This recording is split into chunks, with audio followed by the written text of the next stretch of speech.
Hi.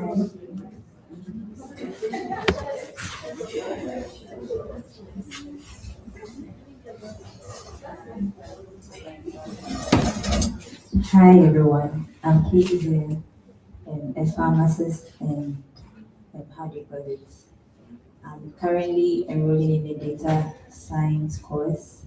Yes, and fun fact about me is I'm literally everywhere. I'm literally everywhere. So more like multifunctional. Like I sing, I can dance, I can do a lot of things. I like making funny sounds too. Well, that would be some. Hey, sure. Good evening, everyone. I'm Laura. I'm the creative designer of Jewel Glories, a business that I started last year. And yeah, I'm here to do something. Fun fact, I'm shy. But I bet you're not shy that video.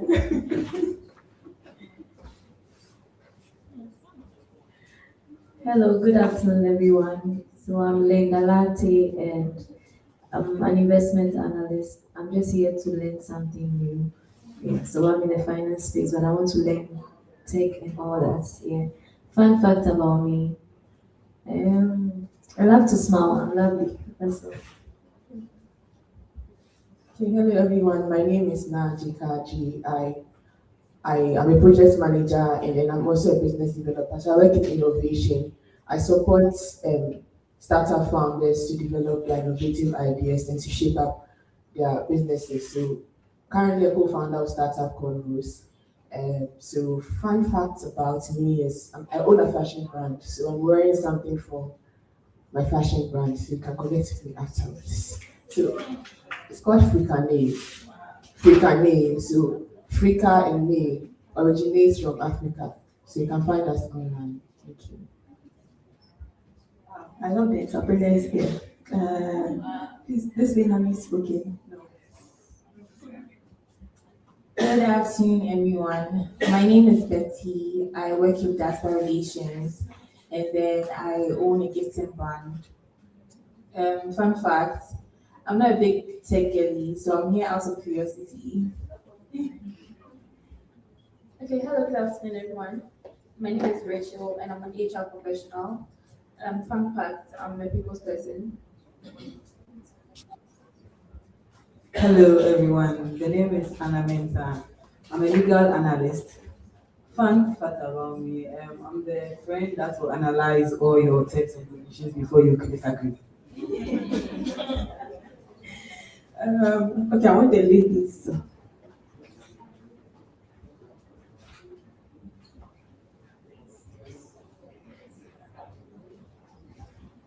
My name is Kizzy Buckley. I'm a facilities manager. And fun fact about me is I like to analyze data sets as a hobby, and I'm looking to go into tech. It looks like the data analyst. Hello.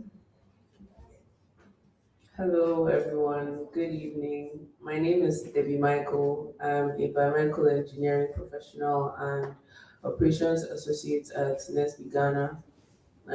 Fun fact about me, I'm funny. All right. Thank you, ladies. Oh, I intentionally left our speakers out. You hear from them. Don't worry.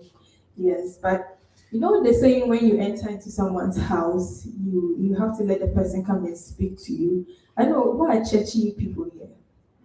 Who is a church girl? Church girl, church girl. Yes. So you know, okay, wait. Who is a Methodist? Nobody. But a male cool kind of style. Okay, nobody. No problem. But you know when you move into a different church or you come you visit someone's church, they tell you that we want the person to come and tell you about where you got into or where you are, right? That is what we are coming to do right now. So we are the SB incubator, and I would like to call on Mr. Hamza, that is the manager for SB Incubator. Please, let's give it up for him. Hello, good afternoon, ladies. I can see some gentlemen as well. How are we doing? Always ready to support you. You're all welcome to SB Incubator. I'm just here to welcome you. Let me find out, are you guys okay? Are you comfortable? Who wants to come back here for a program? Almost everybody. So the good news is that if you have a program you want to run, we are available for you. We'll give you the space, free, won't charge you for anything. So that's the announcement. So those who are running programs and they want to use our facility, you are welcome. Okay. So as a bank, we believe that the society is what makes the bank survive or go down the drain. So it's a strategy for us to support, especially women and the youth. And so all my programs, the target I have is that if you're doing a program, you should at least have 70% of your participants being women. And I'm like, okay, that's the trend now. Whether you like it or not, you need to follow that. Beyond that, almost like over 50% of your program is supposed to be targeted for women. So I guess we are in the right month, and this program is coming at the right time. So thank you very much to the organizers, and we're happy to be part of this one. We encourage you guys to be active participants. Let's see how this is going to come out. Beyond this place, we are open to also collaborate, to do programs with you. Not only the space, sometimes go beyond the space to work with, especially women who are passionate to empower women to do stuff in our society. So you're all welcome. Enjoy this space, and we'll be happy to receive your feedbacks. Thank you very much. Thank you very much. All right. So now we'll enter into important business, right? And today's conversation is a very important one, right? For many years, most of us have experienced the internet as users, right? We create content, we build communities, right? We contribute to ideas. But then one thing we are asking ourselves is that, the evolution of internet is the next big question. And what if people creating value online can also be part of that value as well? And that is where the conversation around Web3, digital ownership, and decentralized innovation comes in. So we'll be looking at why Web3 matters, why women must participate in shaping the future of tech, and also the mission of BetechConnected. And to do that, we'd like to introduce the founder of BetechConnected, that is Ms. Akosia Osei. In fact, the reason why we are all gathered, she put us here too. So let's give it up for Ms. Akosia. Thank you, Julie. Good afternoon, everyone. She said the reason why. It's not true. My team and I is the reason why, because it takes a village to do this thing. So thank you all so much for honoring our invitation. I always say that we do events, but when we see people come around, it tells us that whatever we do is relevant. So thank you for taking time out of your busy schedules to join us this afternoon. So I'll give an intro into what BetechConnected is, but just to touch on the theme for this event. Okay, I've forgotten. Okay, see. Exploring Web3 innovation in the future, blah, blah, blah. So just a bit about my journey into Web3. So I was working with a tech company called Survey 54, and then they transitioned into changing their name because they had to explore other markets. So they changed their name to Safio, and basically it was a market research company, and what we're doing was to reach all the 54 countries in Africa to gather data and insights for companies. So as the tech sales person on board, I was responsible for getting the money for them, together with my other colleagues in other countries. So through my journey of, if you've been into sales, you know LinkedIn is your friend. I mean, you prospect a lot. You're always shooting messages to people's DMs and all that. So through that, one time I had reached out to a company called Aya. And usually when I'm doing such outreaches, I target the decision makers, who are the CEOs, the CTOs, and the product managers and all that. So I shot this man a message, and then he realized I'm an Ashanti. Funny enough, so we took the conversation off LinkedIn and it became a WhatsApp and then a call conversation. So just to move forward, he was like, "You are so active, like I like your energy. Are you interested in working in Web3? I didn't even know what Web3 is." But there was an offer, a very good one for him. But as a founder, he didn't want to take it. So he was like, "Akosi, I want to recommend you." So if I say it was a good one, it was a good one. So that was how I got into Web3, and that was how I got my first gig in Web3. And my role basically was to help the company expand in Ghana by introducing their solutions to the Ghanaian market because they were trying to penetrate into Africa. So I was the first person to build a community for them. And then I kept having roles come my way. And the beauty of working in Web3 is we don't have a lot of women in Web3. That's the truth. Like, I'm seeing some OGs here, like V, like Elo, like Uju, like basically that you can literally count women in Web3 in Ghana actively working in Web3, and these are the people. So there are lots of opportunities in the space, and impact is at my core.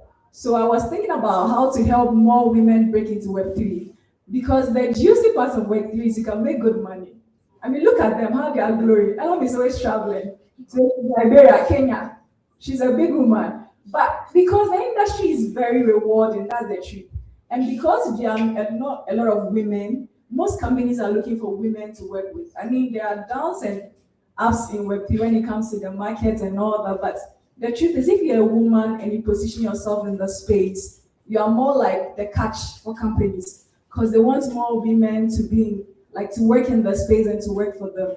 So we decided to put together this event to create the awareness about how people can get into Web3. And also, there are a lot of misconceptions about Web3.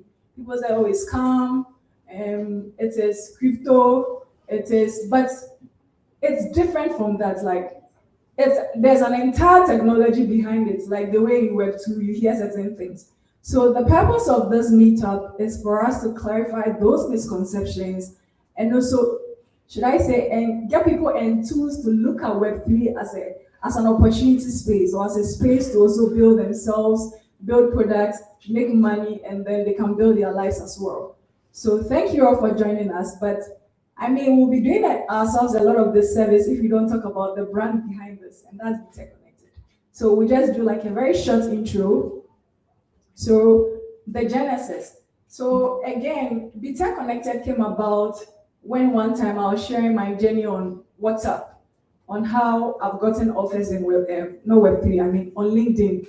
And I've had companies reach out to me. So I was posting on my status and I had friends say that, "Oh, can you help me also get an opportunity on LinkedIn?" Because amazingly, I didn't have a big following. So people were shocked that with your 500 to 1,000 followers, you are getting companies like both reaching out to you. And at first, I didn't understand the science. So when people were reaching out to me, I was like, "Oh, it looks like I can do something out of this." So I created a page on WhatsApp and then I put the link on my status. And I told people to follow if you want to learn how to leverage LinkedIn for your career growth. And in a matter of 2 days, we had like 300 plus people. So it became alarming. And then I didn't really have any knowledge in building a community like really well. So I reached out to a friend who is no longer with us, Maximus.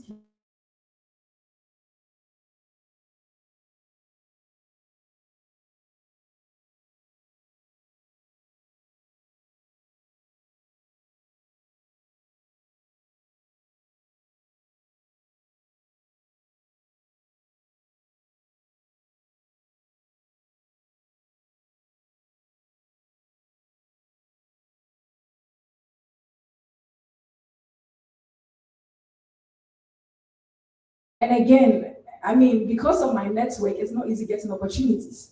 So I was getting the jobs, but the people were not prepared for the jobs. So then I realized if I have to be recommending people, my integrity is on the line. Because I had instances where my colleagues or that's other founders in the space would go like, "Akosi, your person, you didn't do due diligence." from you, but it happens that it's not a good high.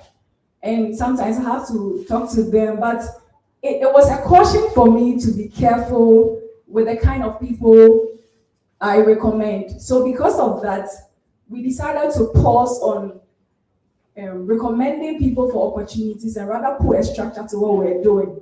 So that's how the entire team came about. But in our quest to impact people, we had some big guys coming to the country with an event called Tech Connect Africa. And then we were at Tech Connect Africa, that was in 2022. So people thought it was my event. And they did a very good event because these guys are from Google, like the big techs. And then people are asking me, hey, Akosi, I did an event at Kempinski. And people were tagging me in their post on LinkedIn because they thought it was my organization. It became very uncomfortable. So I sat with my team and a very good friend of mine, he's one of our consultants. He was like, what about BetechConnected? And my team was like, oh yeah, it sounds good, BetechConnected. So that's how BetechConnected started. Please, can we give a round of applause here? So that's how we started. And basically, we've been all about organizing impact-driven programs to connect African talent to global opportunities. We don't say jobs because we believe there are more opportunities other than jobs. So scholarships, boot camps, and whatever. Once it's in our terrain of tech, we help our people get them. Also, we empower students and professionals across Africa. That's through our trainings, our mentorships, and our events. Basically, we are bridging the academic learning with industry demand. So if you know about the Future of Work events, please, do we have some Future of Work attendees here? Future of Work attendees. Oh, Future of Work attendees. Future of Work attendees. Oh, okay, we are doing work. So that's mainly the vehicle for Future of Work. And also we connect talents to global tech career opportunities. I mean, it fills my heart so much. And so Ellen was one of our very first people that joined our community, and now she's a big tech woman. So looking at Ellen, I mean, she transitioned into my big woman's community, Cryptority, and she got the Web3 experience and all that, but she's a testament of someone who literally knew nothing about tech. I mean, she will share a story. She basically knew nothing about tech. And she decided, I remember those early conversations, Akosia, me, I want to travel, I want to do this, I want to do that. And she's doing it now. Please, let's clap for her. Like, her journey is so beautiful. And this woman is very tenacious. Like, if she says, I'm going for this, she will get it. Because I know when she was taking the product management, it wasn't easy, but she was doing it. And I think she was taking software engineering. That's how serious she is. This is to just encourage young women here that it doesn't matter if you don't know anything about tech. I think she came from food science, right? Nothing related to tech. Like, she's a testament that you can literally change your entire career in a span of 1 year. You can change everything you want to do. So please, if you are here, please enjoy yourself. But most importantly, make sure you're connecting with the right people. You are taking the learning points from our speakers, and we believe a year to come, you could be testifying like Ellen and other people who are in this room. So thank you so much for joining us, and it's been a pleasure. My name is Akosi Osei. Thank you so much, Akosi. Oh, let's give her for her one more time. She said a lot. Please, me. I don't know anything about Web3, so just don't ask me. Yes, I don't know anything. I'm not too techy. I'm just here to MC and have fun and probably talk to people, and yeah. If you see me, don't ask me anything. Yeah.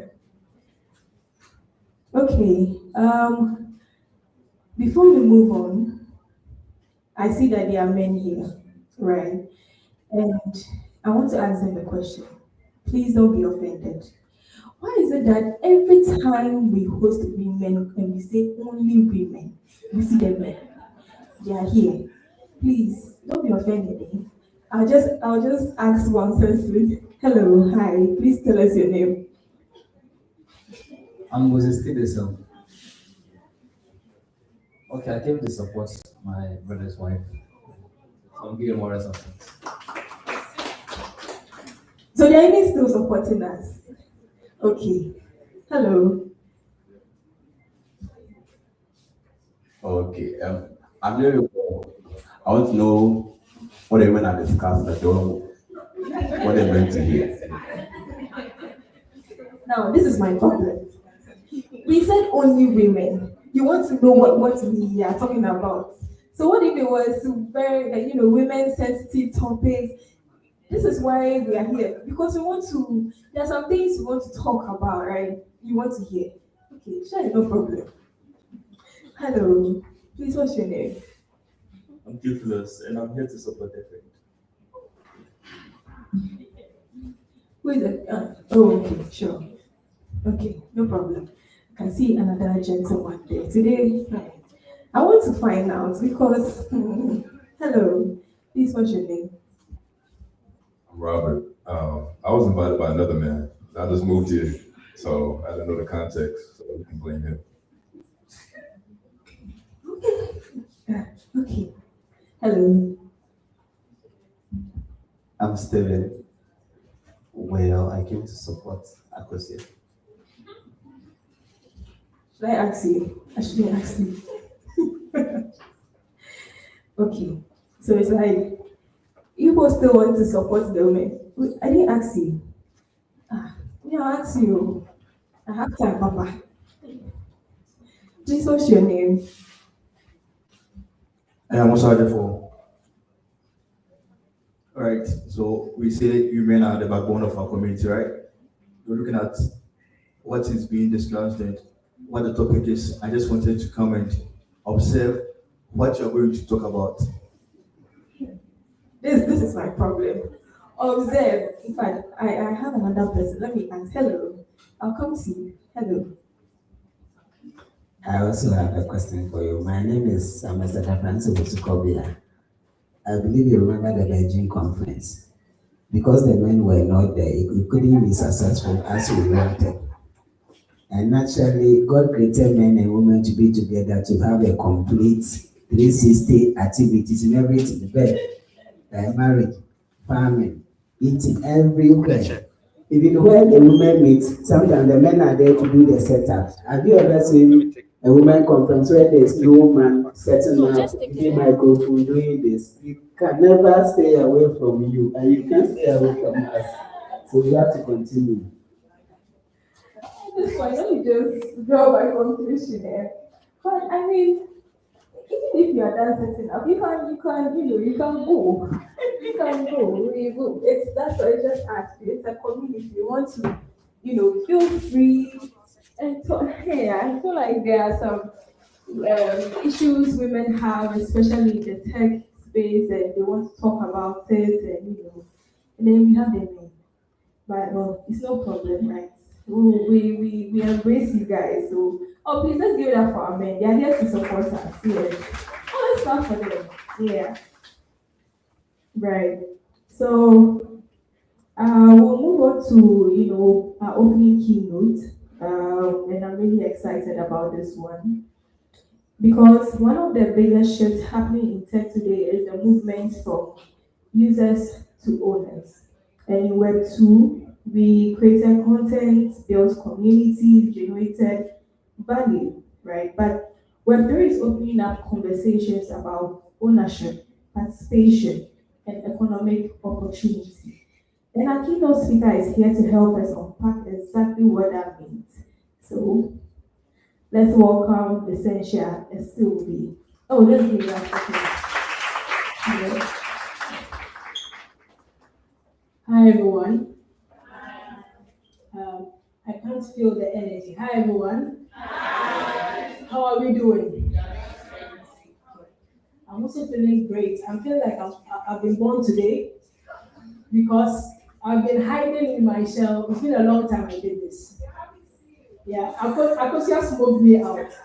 In fact, this week I almost told her that I was going to give her some excuse, but I came anyways. But I'm excited to see you all. And yeah, so my name is Essentia. Going straight to business. My journey in Web3 started somewhere 2015 when I was in KNUST. So how many of you have done multi-level marketing? I know you've heard about a lot of multi-level marketing. We can name them. So many. So I bumped into a multi-level marketing. And what happened was the payment was in crypto. How many of us own crypto here? Now crypto is legal in Ghana, don't be afraid. You own crypto. Okay, how many of have heard about crypto? You've heard. How many of have heard that crypto is a scam? Okay, how many are afraid of crypto? Okay, so if I'm to give you one Bitcoin and 1,000 CDs, which one will, let me see the 1,000 CD card. Okay, let me see the one Bitcoin down. Oh, okay. Well, what's it about Bitcoin? All right, so that's where I got to learn about crypto, and curiosity took me to learning more and more. So in school, everybody knew me to be that crazy crypto girl who was always talking about crypto. And as I taught people, it went into community. So I built a community authority, and I've been doing this for some time now. I do this on social media and at events. But at physical events like this, I don't remember the last time I went to. Akosia, thank you for bringing me out today. So that has been the journey. And also throughout the journey, it didn't end at just crypto, because I realized that, crypto is interesting, but lots of people are confused. So it is better they have products that they can actually relate with. So I fell in love with products. So I've been building my career around operations, product management, project management, and education, right, and community building. So I'm happy to be here to meet you all, and then let's just have a chit chat about crypto.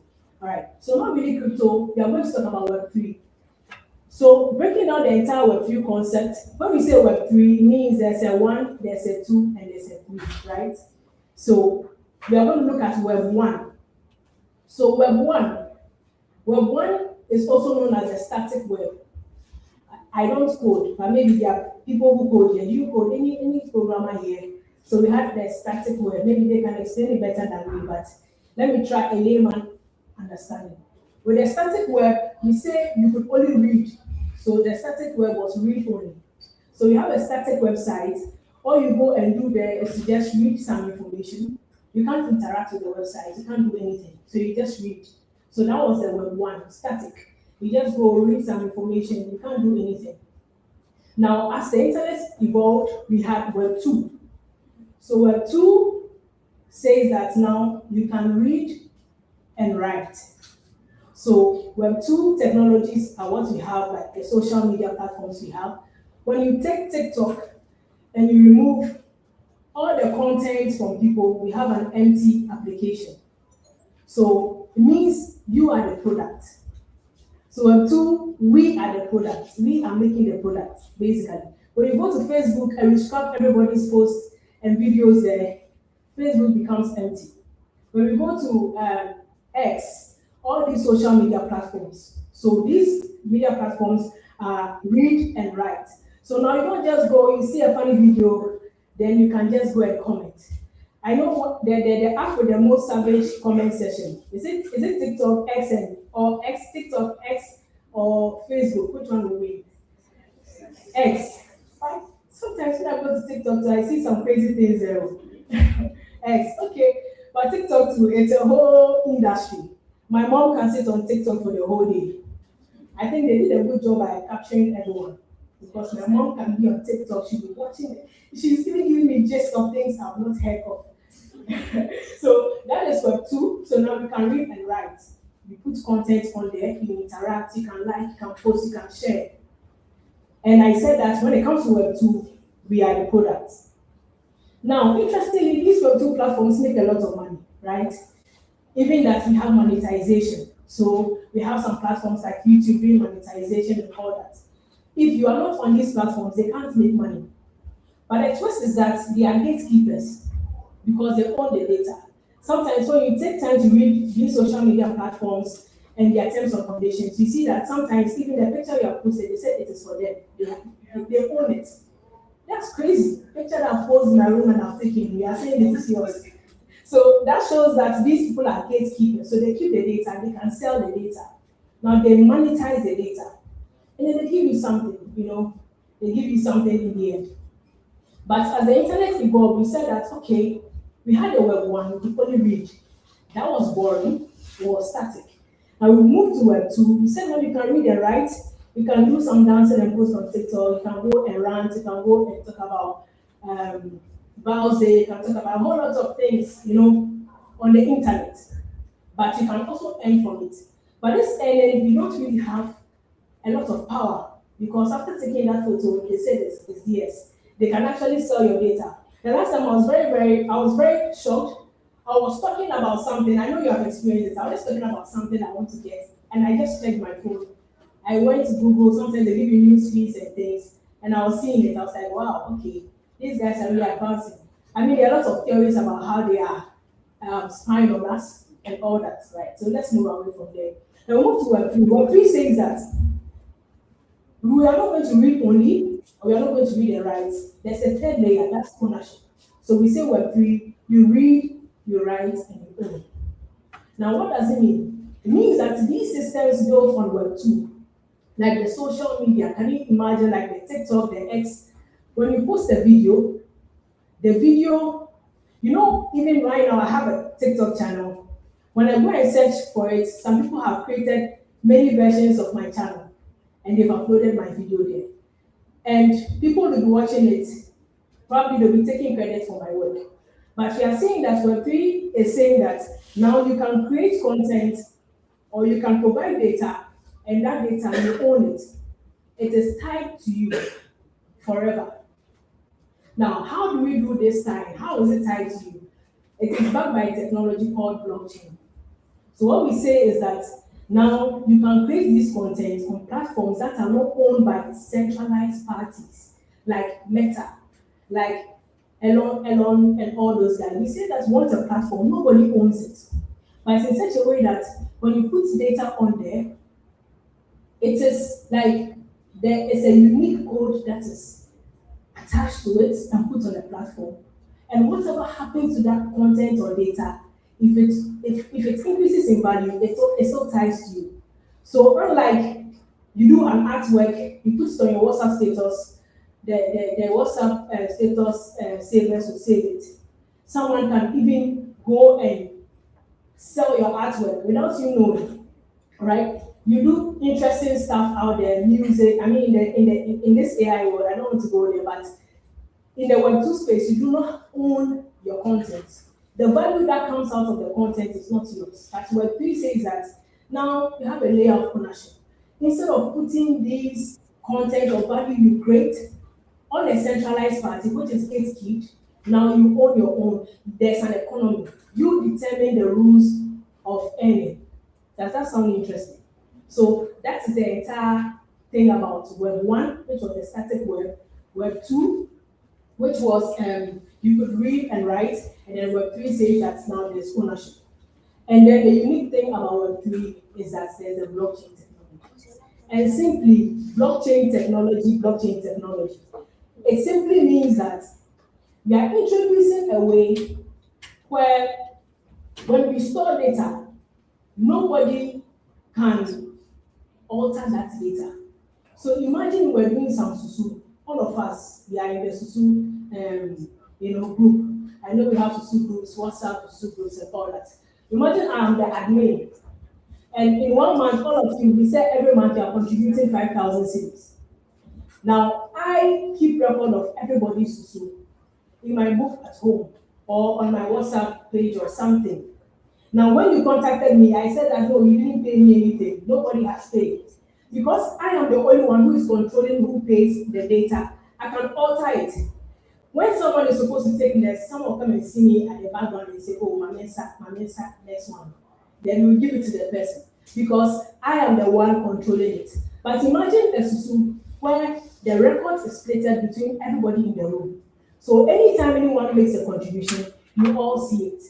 Instead of me being the only administrator, they are all administrators. That's what the blockchain says. So blockchain says, let's store data, let's store value in a way that nobody can change it, nobody can alter it, and we are all owners. Is it simple? So if you have heard about blockchain, Web3, I just hope that this little introduction clears it. Now, what does Web3 bring? Web3 brings the data ownership through tokenization. So it means that right now, we can tokenize anything. When we say we are tokenizing something, it means that we are basically making something, a representation of another thing which gives it value. That's it. We have tokenized it. So while we are here, you've heard that people can have fake certificates, like school certificates. We can tokenize certificates. And remember, anytime we are tokenizing it, it means we are giving it a unique code such that anybody can verify it. Anybody can say, I own it. So nobody can fake a marriage certificate. Nobody can fake a birth certificate. Nobody can fake anything. In the same way, other things are tokenized, like money. That is why we have cryptocurrency. So cryptocurrency is still the same concept. Now we are honest. You remember that if you want to do a mobile transaction right now, if you want to make a transaction, there's no way I can pay you through the air or through the spirit or something. It's either we are using a mobile money operator, we are using a bank, we are using something, a fintech. So there's always a middleman in the transaction. But when it came to Web3 in terms of crypto, we said that no, we don't want any middleman in our affairs anymore. So how can I transact with you without a middleman? How can I transfer money to you without Momo, without a bank, without anything? How do we trust? So if you have to remove the middleman, then we need to insert the blockchain. So cryptocurrency is basically like a digital form of money like the mobile money. But instead of the central bank or the government being the regulator, being the one who is ensuring that the transactions are safe, we are saying that we are all going to be the security men. So now, if I have to send money to you, you know that sometimes you can make a transaction and you call and you say, oh, it's a wrong transaction, and then the MTN will freeze the money or the bank will freeze the money. That's because they are acting as a middleman, and they are helping to ensure that there are no fraudulent transactions. So if we say we are removing middlemen, and we are going to be our own soldiers, what happens? It means that anytime I want to send you money without a middleman, everybody must be the record keeper. That's the basic concept. So instead of trusting one person, we trust everyone. And in that way, we create a digital economy for everyone. That is cryptocurrency. Is that understood? So when you hear cryptocurrency, it's not a difficult concept. It's just like the digital forms of money we have. But instead of having middlemen, we say no middlemen. We are going to be our own soldiers. And basically what we use are computers. So several computers around the world ensure that the transactions are safe and ensure that nobody can play any tricks. So that is cryptocurrency. So examples of cryptocurrencies, we have Bitcoin, Ethereum, and all that. And these are all tokenized forms of money, which are built on the blockchain. I hope I'm not confusing you or you feel like you're in a lecture. Are you confused? Not at all. Okay, that's good. So we've explained what Web 1, Web 2, Web 3 is. We've understood that Web 3 comes with some steez, and that steez is the blockchain. And blockchain says that, hey, we don't need middlemen in here. We have a way of storing our data in such a way that it is secure, it is immutable. That's the big word they use. It simply means that you can't alter anything. And it is decentralized. It means that we don't want one person to be a gatekeeper again. We don't want Elon Musk to be the gatekeeper of X. We don't want Mark to be the gatekeeper of Meta. TikTok, I don't know the Chinese guys. They are saying that we want our own platform, that we are the gatekeepers. So I put in my contents there. There's a unique code that identifies the content. And anytime somebody likes, it means it becomes money and I can cash out. Wouldn't it be better than me posting so many videos on TikTok? You are not earning anything. You are looking for more followers. But we create an economy that when you post a content, when someone likes it, it means it's money that is appreciating for you and cash out. It means that someone can buy your video. And still, even though someone buys your video, because it's still tied to you, you can earn something called royalties. Right? So, I mean, there's so many things that is in the Web3 space, but this is basically what I wanted to understand. So now, where do we move from here? How do we earn in the space? I know that all these stuff you are wondering, how do we make money? That's the whole thing. How do we make money? How do I get started? So the interesting thing, and this is also tied to women now, so economic opportunities here. But before I go into that, why is it important for women to feature in this space? Usually we say the tech space, women are not active, all those things, women empowerment, okay, like at some point, sometimes I'm tired of that story every time. I believe that we are at a point where we can also show it, right? So now we are team players. We are not, it's not time for lamentations. No time for women this, women that. We are tired of that. We want to now showcase what we have. Right. That's where we are. So why should we participate now? Let me tell you an interesting story. When I started my journey, it was hard to find communities. Now we have a BetechConnected community. It was hard to find crypto communities. So when I joined and I posted something, they'll say, thanks, bro. Because there's a bro culture. Once you were in crypto at that time, you were a bro. So now everybody, thanks, man. I work in some communities. Thanks, man. I don't correct this because I'm tired. Thanks, bro. Because if they don't see the DP, they can see a female DP, they'll think maybe it's a girlfriend or the wife. It's a bro. So we need to break that bro culture, right? And then also cement our place here. We have a place here. We are not begging for a place. We all have awesome potentials in us to unleash. So we're breaking the bro culture. That we are also cementing our presence in every space in the tech space. So we need more women, right? We need, like, sometimes it got to a point, I was actually tired when it was a women celebration, because every time we were calling, I can have like 5, I'm like, we have more women, if we have more women, I can rest, right? So let's break the bro culture. Right now, it's far better than we started. Then the second reason is that we need the women's perspective. Women are special. For me, women are very special people. Women possess awesome qualities. And those qualities are not ordinary. When you're in any space, so when we are designing products for people, when you have a woman's perspective, it changes how the product even looks like.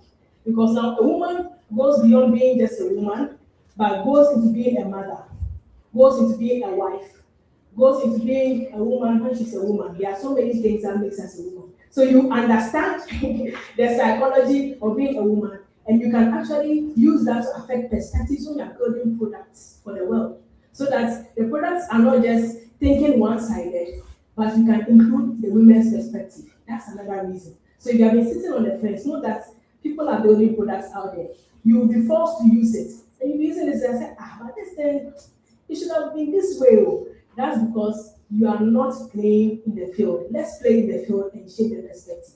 That's the second one. The third one is that there is equity. I don't even know, there's a different equality, equity, I don't actually know. But all I'm saying is that there's a level playing ground in the Web3 space. Such that gone are the days where even it's still there. You need connections, you need this, you need to talk to this, you need to talk to that. A space script up where it was your experience that mattered, it was your knowledge that mattered. And you can actually work with international teams around the world. You don't need to travel to US, UK, you don't need to travel all day, right from Ghana. You can work with teams. So what this brings is that it brings a level playing ground and also very good earning potential. Because that's one funny thing. When you are working in a Web3 space for a long, sometimes in quotes you are pumping. When you hear there's maybe some earnings from, let's say, Ghanaian companies, and you know what you can earn in Web3 by just creating content. Like, I just created one content and it is someone's 2 months salary. It's absurd because the potential in there is quite huge, right? Of course, another layer is you get to earn in foreign currencies, which when you weigh against activity, you can know the difference. So it's actually levels the playing ground. The barrier for entry is very low. And it's not like I'm a woman who will take me, those things, they don't care. They care about what you have to offer. What is your portfolio? What's your profile? What have you done? That's the question with 3. It's not who you know, it is what have you done? Can you prove what you have done? You have the opportunity. So don't fold your arms, don't think that, oh, we are born ahead, it's too late. It is never too late, we are just getting started. And just to even add one more item to the cake, for Ghana, you recently heard that crypto is legalized in Ghana. So what it means is that there are more investors coming into the country, there are more companies coming, and one requirement is that these companies should have physical offices here. It means that about to employ people from Ghana. So if you have understanding the Web3 space, if you have been playing in the space, you are going to hot cake now because people are looking for you. People are hiring all over. So you need to position yourself. That's the last part. So yeah, why should you play in the space? I've told you, why should women be in the space? And finally, economic opportunities. So I don't want to talk so much on the asset parts like buy this coin, those things are there. All right, I'm wrapping up. Those things are there. But I want you to build a career that is independent of price movements. Okay? So whether Bitcoin is going up or down, you have a stable career. So one of the main things I'll say is that trading and investing is good, but the most important thing is building a career in the space. And I say that Web3 is a syndicate that opens the arms for everyone, no matter your background. If you're a content creator, if you're a product manager, you don't need to know how to code. Whatever you know how to do, community manager, business developers, like even journalists, anything that you do, all you need to do is to jump over the knowledge barrier, get to learn about Web3. You don't need to go deep. There are some things I don't even know as at now. Even though I'm like 10 years in the space, there are things I don't know. So just get the knowledge, apply it in your space, and now start taking on volunteering opportunities. Try to build a portfolio for yourself, not publicly. I used to not like that, but I've learned that nobody can market itself better than you do. So don't be shy. Tell the world what you do. If you don't say, nobody will do it for you. So you need to tell the world what you're doing, of course, in all modesty and in what, like, with your experience, but share publicly, learn publicly. I mean, show the world what you are worth. Because now, when it comes to hiring, it's two things. It's on recommendation and it's on what you can do. So it's like, you come on LinkedIn, someone shoots you a message, and it's because they have seen what you can do. They're not going to come in to ask you questions, please. Or the second part is that when you apply for a certain job, there are thousands of applications, and sometimes a recommendation is what to make you stand out. I recently experienced that. I applied for some job like 5 months ago, and someone just recommended me, and they called me in 24 hours. I was like, okay, so how was my application? So what this is also telling you is that whatever opportunities you get now, make sure you leave an impact with the people you are working with, because that is the voice that can lead you to your next opportunity, right? So make sure you work excellently, leave an impact, volunteer for opportunities to build a portfolio, build publicly, and build a solid portfolio for yourself. Once you position yourself that way, you can show what you can do, and that is the most important thing in this case. Right? So you don't need to know how to code, whatever you know how to do, volunteer, find a company, do something, send a proposal, little by little. It's not as easy as it was some years back. Now it's very competitive, but you take the first step, and then you are set for a very good journey ahead. I hope I didn't bore you with too much talk, and I hope you found something, you learned something. So thank you very much. I can see she was already up, so let me see that. Thank you. Oh, okay. Okay, after we don't connect. Sure, thank you. Thank you so. Oh, let's give it up for her one more time. I listen to her. I have a lot of questions, like tons of questions, because this essentially I thought that Web3 was for like serious developers. When you hear blockchain, where my mind is in, I'm seeing like 1 2 like 1 0 1 0 1 0. But I'm glad she really break it down for us, because this Web3 community, it's true, the females are very few, and she spoke about the whole bro code thing. And still men are asking, why are we celebrating women? This is why we are celebrating women. We have a long way to go when it comes to, breaking that boundary and allowing women to flow in the tech space and not identify us as bros, right? Well, there's a lot I want to say, but because of time, I'll just keep it there.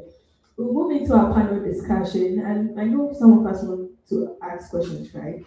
But I'll hold on to that. I guess we'll probably put a link, or probably, after the whole session, then we collect the questions, right? But we'll move into our first panel discussion, which I'm very excited about. Yes, so our first discussion, I would invite the moderator, that is Ms. Nana, if you want to take us through our first panel discussion. She'll introduce the panel guest. So yes. Yes, yes.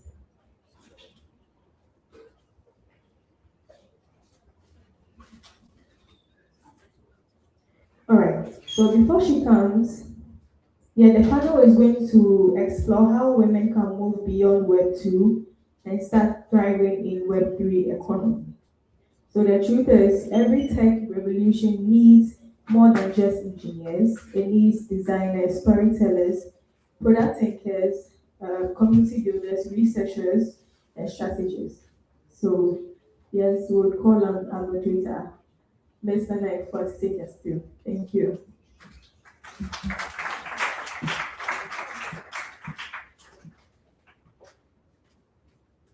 Hi everyone. Lovely to see a lot of new faces and also old faces here. My name is Nane Kwabeniao and I'm the founder of Tech Chef Africa.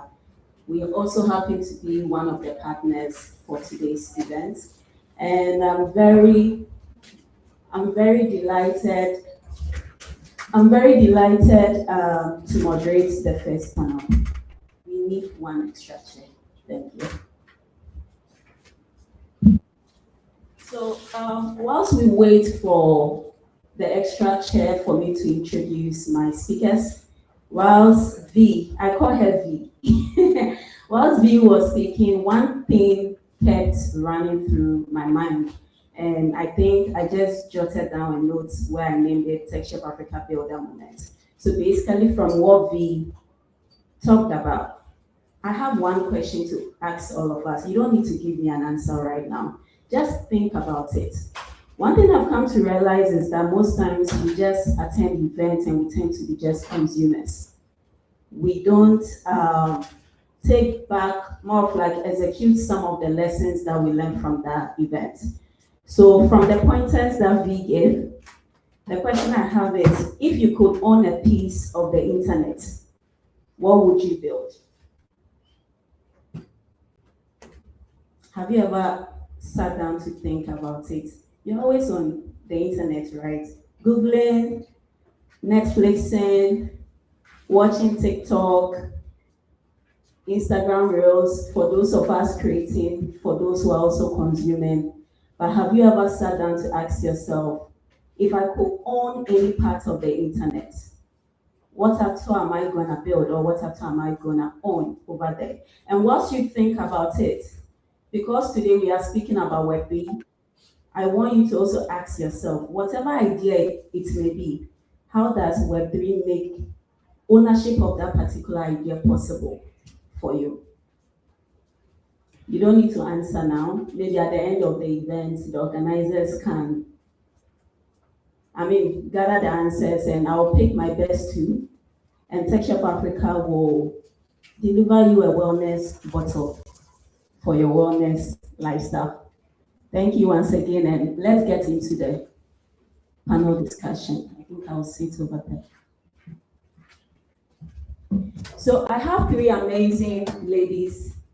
These are my people. These are my friends that I've gotten to know since 2018 or 2016, actually, 10 years now.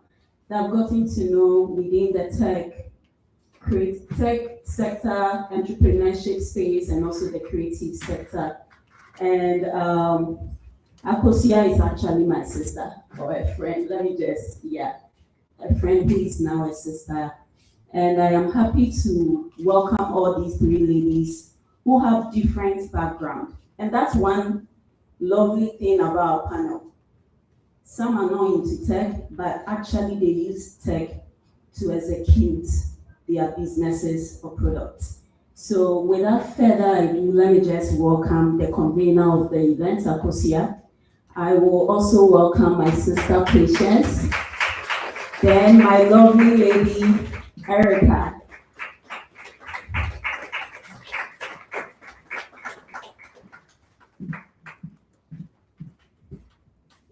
Okay, welcome ladies. Thank you.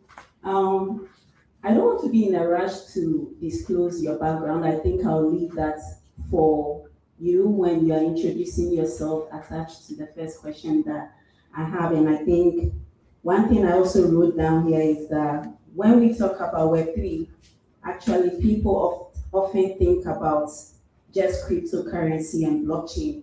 But actually, Web3 goes beyond that.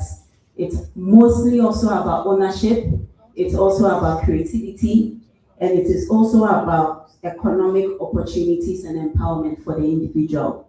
So, moving on, ladies, I want you to introduce yourself to us, and after that, maybe you let us know what makes Web3 different from Web2, and why should women care about this shift in the digital economy. Thank you, Nana. Thank you, BetechConnected, for the platform and the opportunity to be here. I'm super excited to be here. My name is Erica. I'm the creative director of Motola, a clothing brand right here. And it's lovely to meet all of you.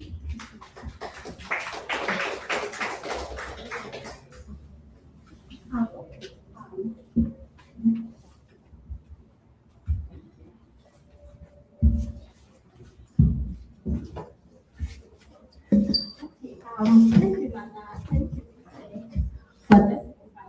Very happy to be here. Okay, my name is I'm a software engineer. I've been coding for it's more than 10 years. That's what I started with. So I've been doing software development and let me move for the discussion. Thank you.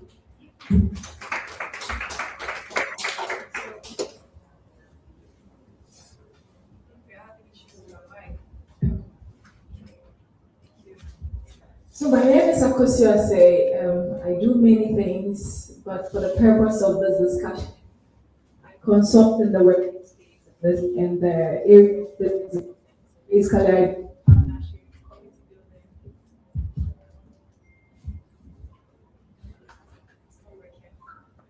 Thank you. I don't know where the mics want to fill us, but it always alive. So I consult in the Web3 space. Basically, I do business development and sales. And in the area of that business development, the breakdown is community building, market penetration and expansion, partnerships, and then strategy. And I've had the opportunity to work with a couple of blockchain companies. I mean, from Cello to Mentors Lab to MiniPay, and just to mention a few. And I also run BetechConnected, which our focus is to equip young people with knowledge and skills for the future of work. Because we believe that work is evolving because of tech. And so there's a need to create that awareness for people to position themselves so that they are not taken by surprise. Because there's advent of AI, there's advent of Web3, and then people need to be aware so that they are well positioned for the wave of technological change. Thank you so much for having me.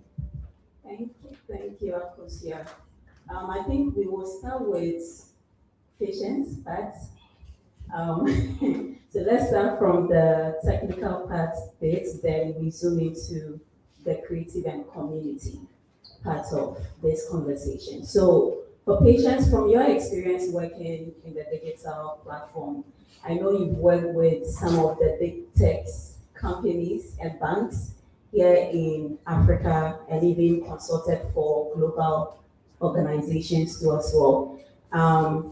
The question I have for you is, where do you see the biggest opportunities for women who want to enter into Web3, and how has that journey been for you in your career path? Thank you, Nana. Okay, so I think I want to be a bit practical here. The first thing I want to say is the shift from Web 2 to Web 3. It's a big one. When the MC, when she was talking, she said when she heard the first time she heard blockchain, or when she hears blockchain, it's like zeros and ones to her. I think I heard blockchain about 8 years ago. I got introduced to it by a Nigerian friend. You know how Nigerians size the space. So I got to know about it, and since then, I've done a couple of things around that area. But when you hear it, it's big, like you get scared. But when you go into it, you find out that it's very practical. Now this is how I put it. It's a big shift. It's called a Web3 control. Web3 gives us the opportunity of who owns the space, who owns the digital space, who benefits from it, and basically who controls it. So it gives us the opportunity to own whatever we create from where I sit. And also when you come to the other side, that's the let's say the non-technical, those who use the products.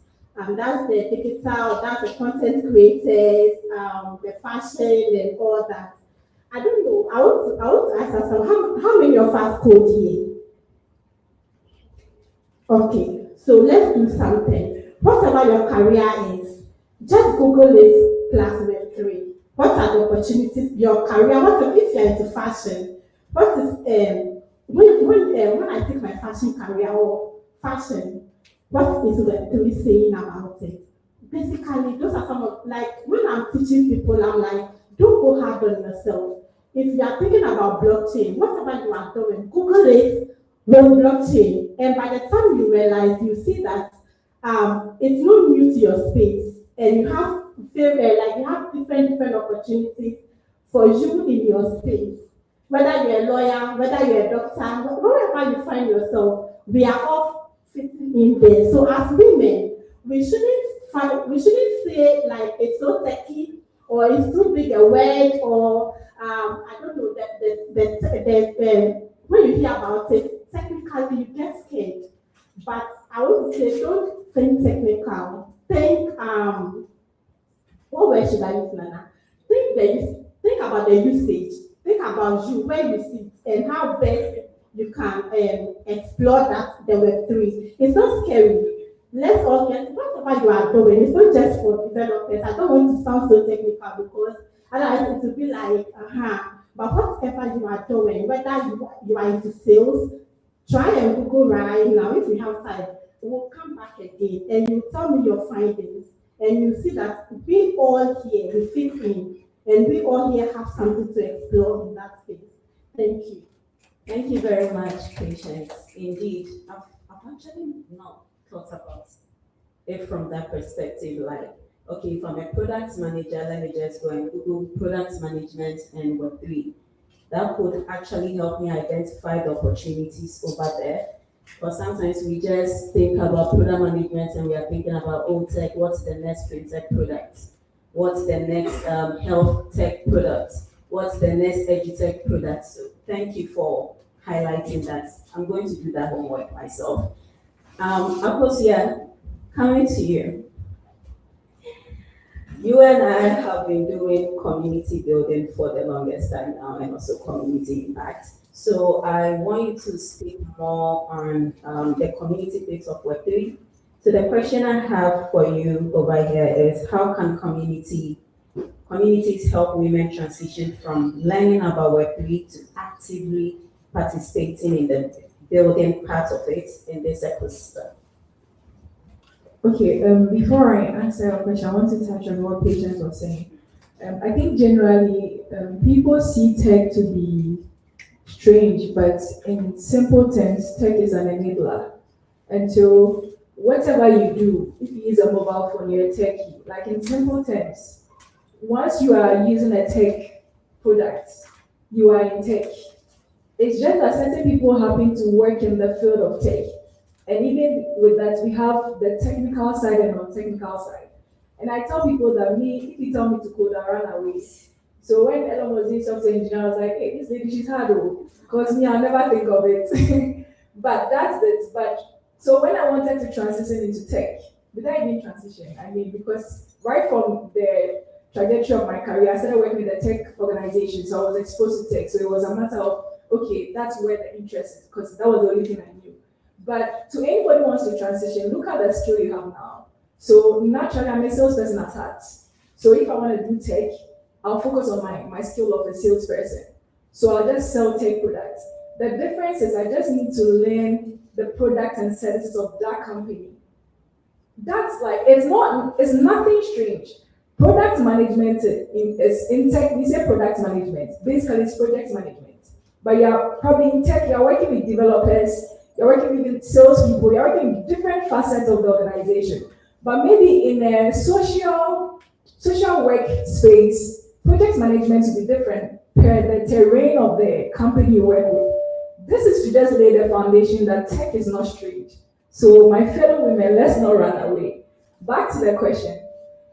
One of the easy ways you can thrive in tech is to join a community because it's hard learning a new skill. It's hard starting something fresh, but usually in communities, it's easier because you have other people who are sort of at the same level of you.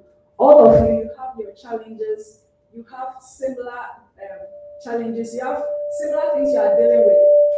So it's easy if you are, for instance, if I'm in the same community with patients and we are starting our journey afresh, I'm not shy to come and ask questions because I know we are starting together. But if I'm not in a community and I'm learning alone, usually we are taking courses online. Let's be truthful to ourselves. It can get very boring. Without the right support system, you quit. Not because you want to, but the thing is hard. You are not getting any inspiration anywhere. And you already have something you are doing. So it tells yourself, take away, why? Let me put it aside. But in a community, sort of, you are accountable to yourself. So they tell you that join boot camps, because in boot camps, you are given tasks, you work in teams. I mean, Joy is here, Joy is in next, and she was telling me how tedious it is. But the beauty is, you know, you are not in the journey alone as a founder in training. You have other founders in training, right? So even if the thing is rocking your brain, you can speak to a fellow founder. But if you are learning alone, it's not like that. That's why we encourage people to try LinkedIn. The challenge is you can be in a community and be isolated. Where people are in communities and it's like they are alone in their journey. Because you post, they will not respond. You organize events, they won't come. You will never get it. So that's the challenge. Communities are built so that you find a sense of belonging and it's easier for you to try. But in the case where you are not doing all these things, you can be in tech communities and in a year you've still not built your career in tech. Because you as an individual, you are not doing the work and the community is built to help you and you are not even asking questions. I know there's that tendency of, I'm shy, I don't want to talk. I mean, if you are introverted and you're not someone who talk like me, that's why the community managers are there. They are even happy when people text them. Let me give a typical example. One of my team members, Gideon, I never knew Gideon from anywhere. But when I started building the Cello community in Ghana, there were so many opportunities that Cello had. But then, people didn't even know about Web3. So we had to start from teaching people what Web3 is before we could onboard them with the products and the opportunities we have been selling. Gideon was one of the people that was always in my ear. Akosia, how do I apply for how to write for Cello? How do I apply for this grant? And for me, I was excited because I had people on the page and they were not responding. So if I have one person always in my DM asking me about things of the community that I'm building, it's an excitement for me because for me it's progress. So that if you're someone that you cannot talk in the group, the community managers are happy when you DM them. Because, oh, would you run the SU network?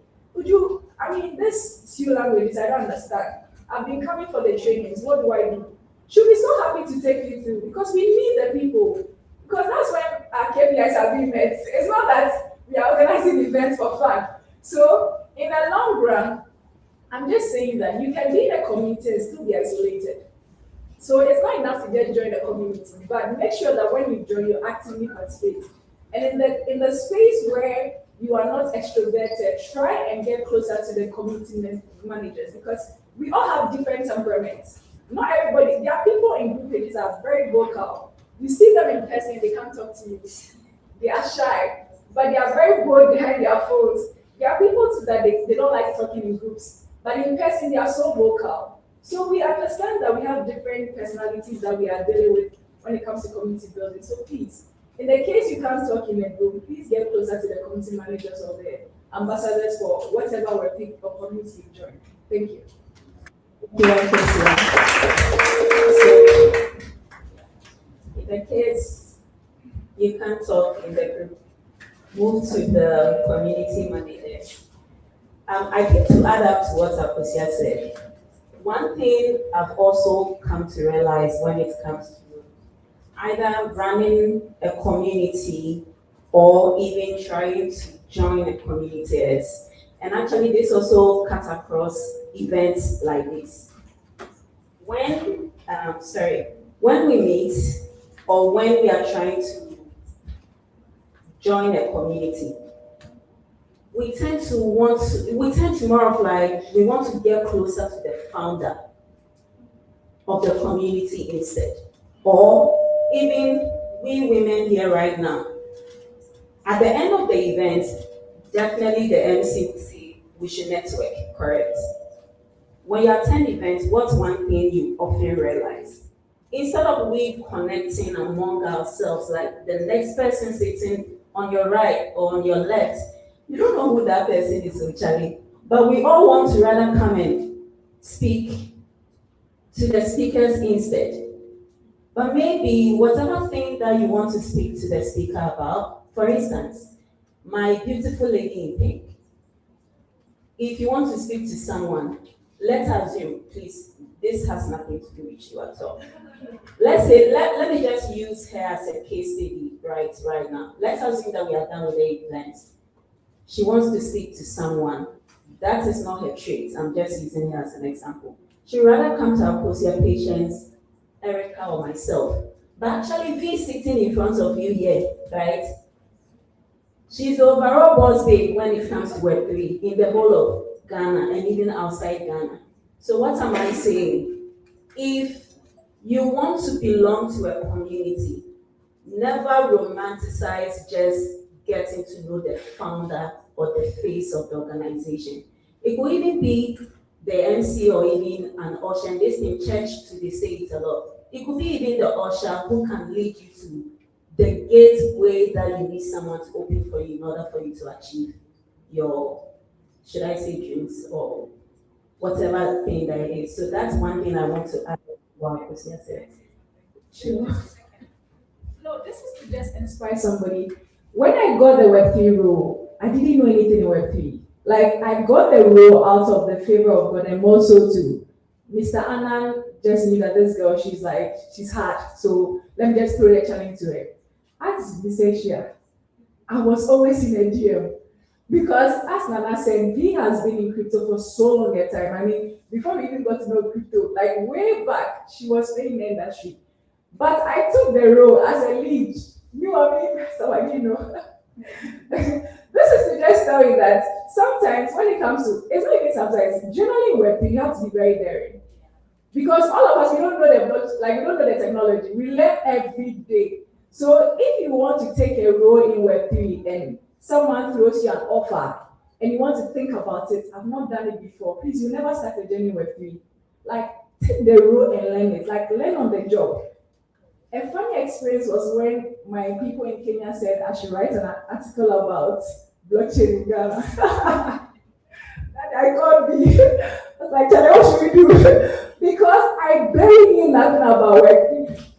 But she knows that, Charlie, this way, if you can just tell them that you don't really know. Because they'll trust whatever you send them. And I told them, and they were like, okay, they understand. Because more so too, a lot of the companies know that the African countries are not ripe for blockchain conversations. So even the expectations for the market is not so wide. I remember when I did my first meetup for sale, our target was, we didn't even have a target. And I think in the room we had about 50 people. When I sent them pictures, hey, come and see the way they were giving me fast. In my mind, I thought that, I didn't do anything. Because it's a new market. And so they're happy to see just even 10 people listen to their company. So this is to just encourage we the women that now that the bill has been passed, a lot of job applications in the system are flying. Please shoot your shots. Don't say I've not worked there before. Because sometimes it's your skills they look at and then they leverage on that to give you your role. Thank you. Thank you, Akosia. Hi, Erica. Hello.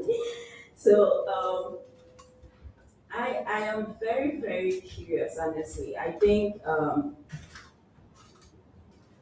though I'm in creative, but I never sat down to think about Web3 in fashion.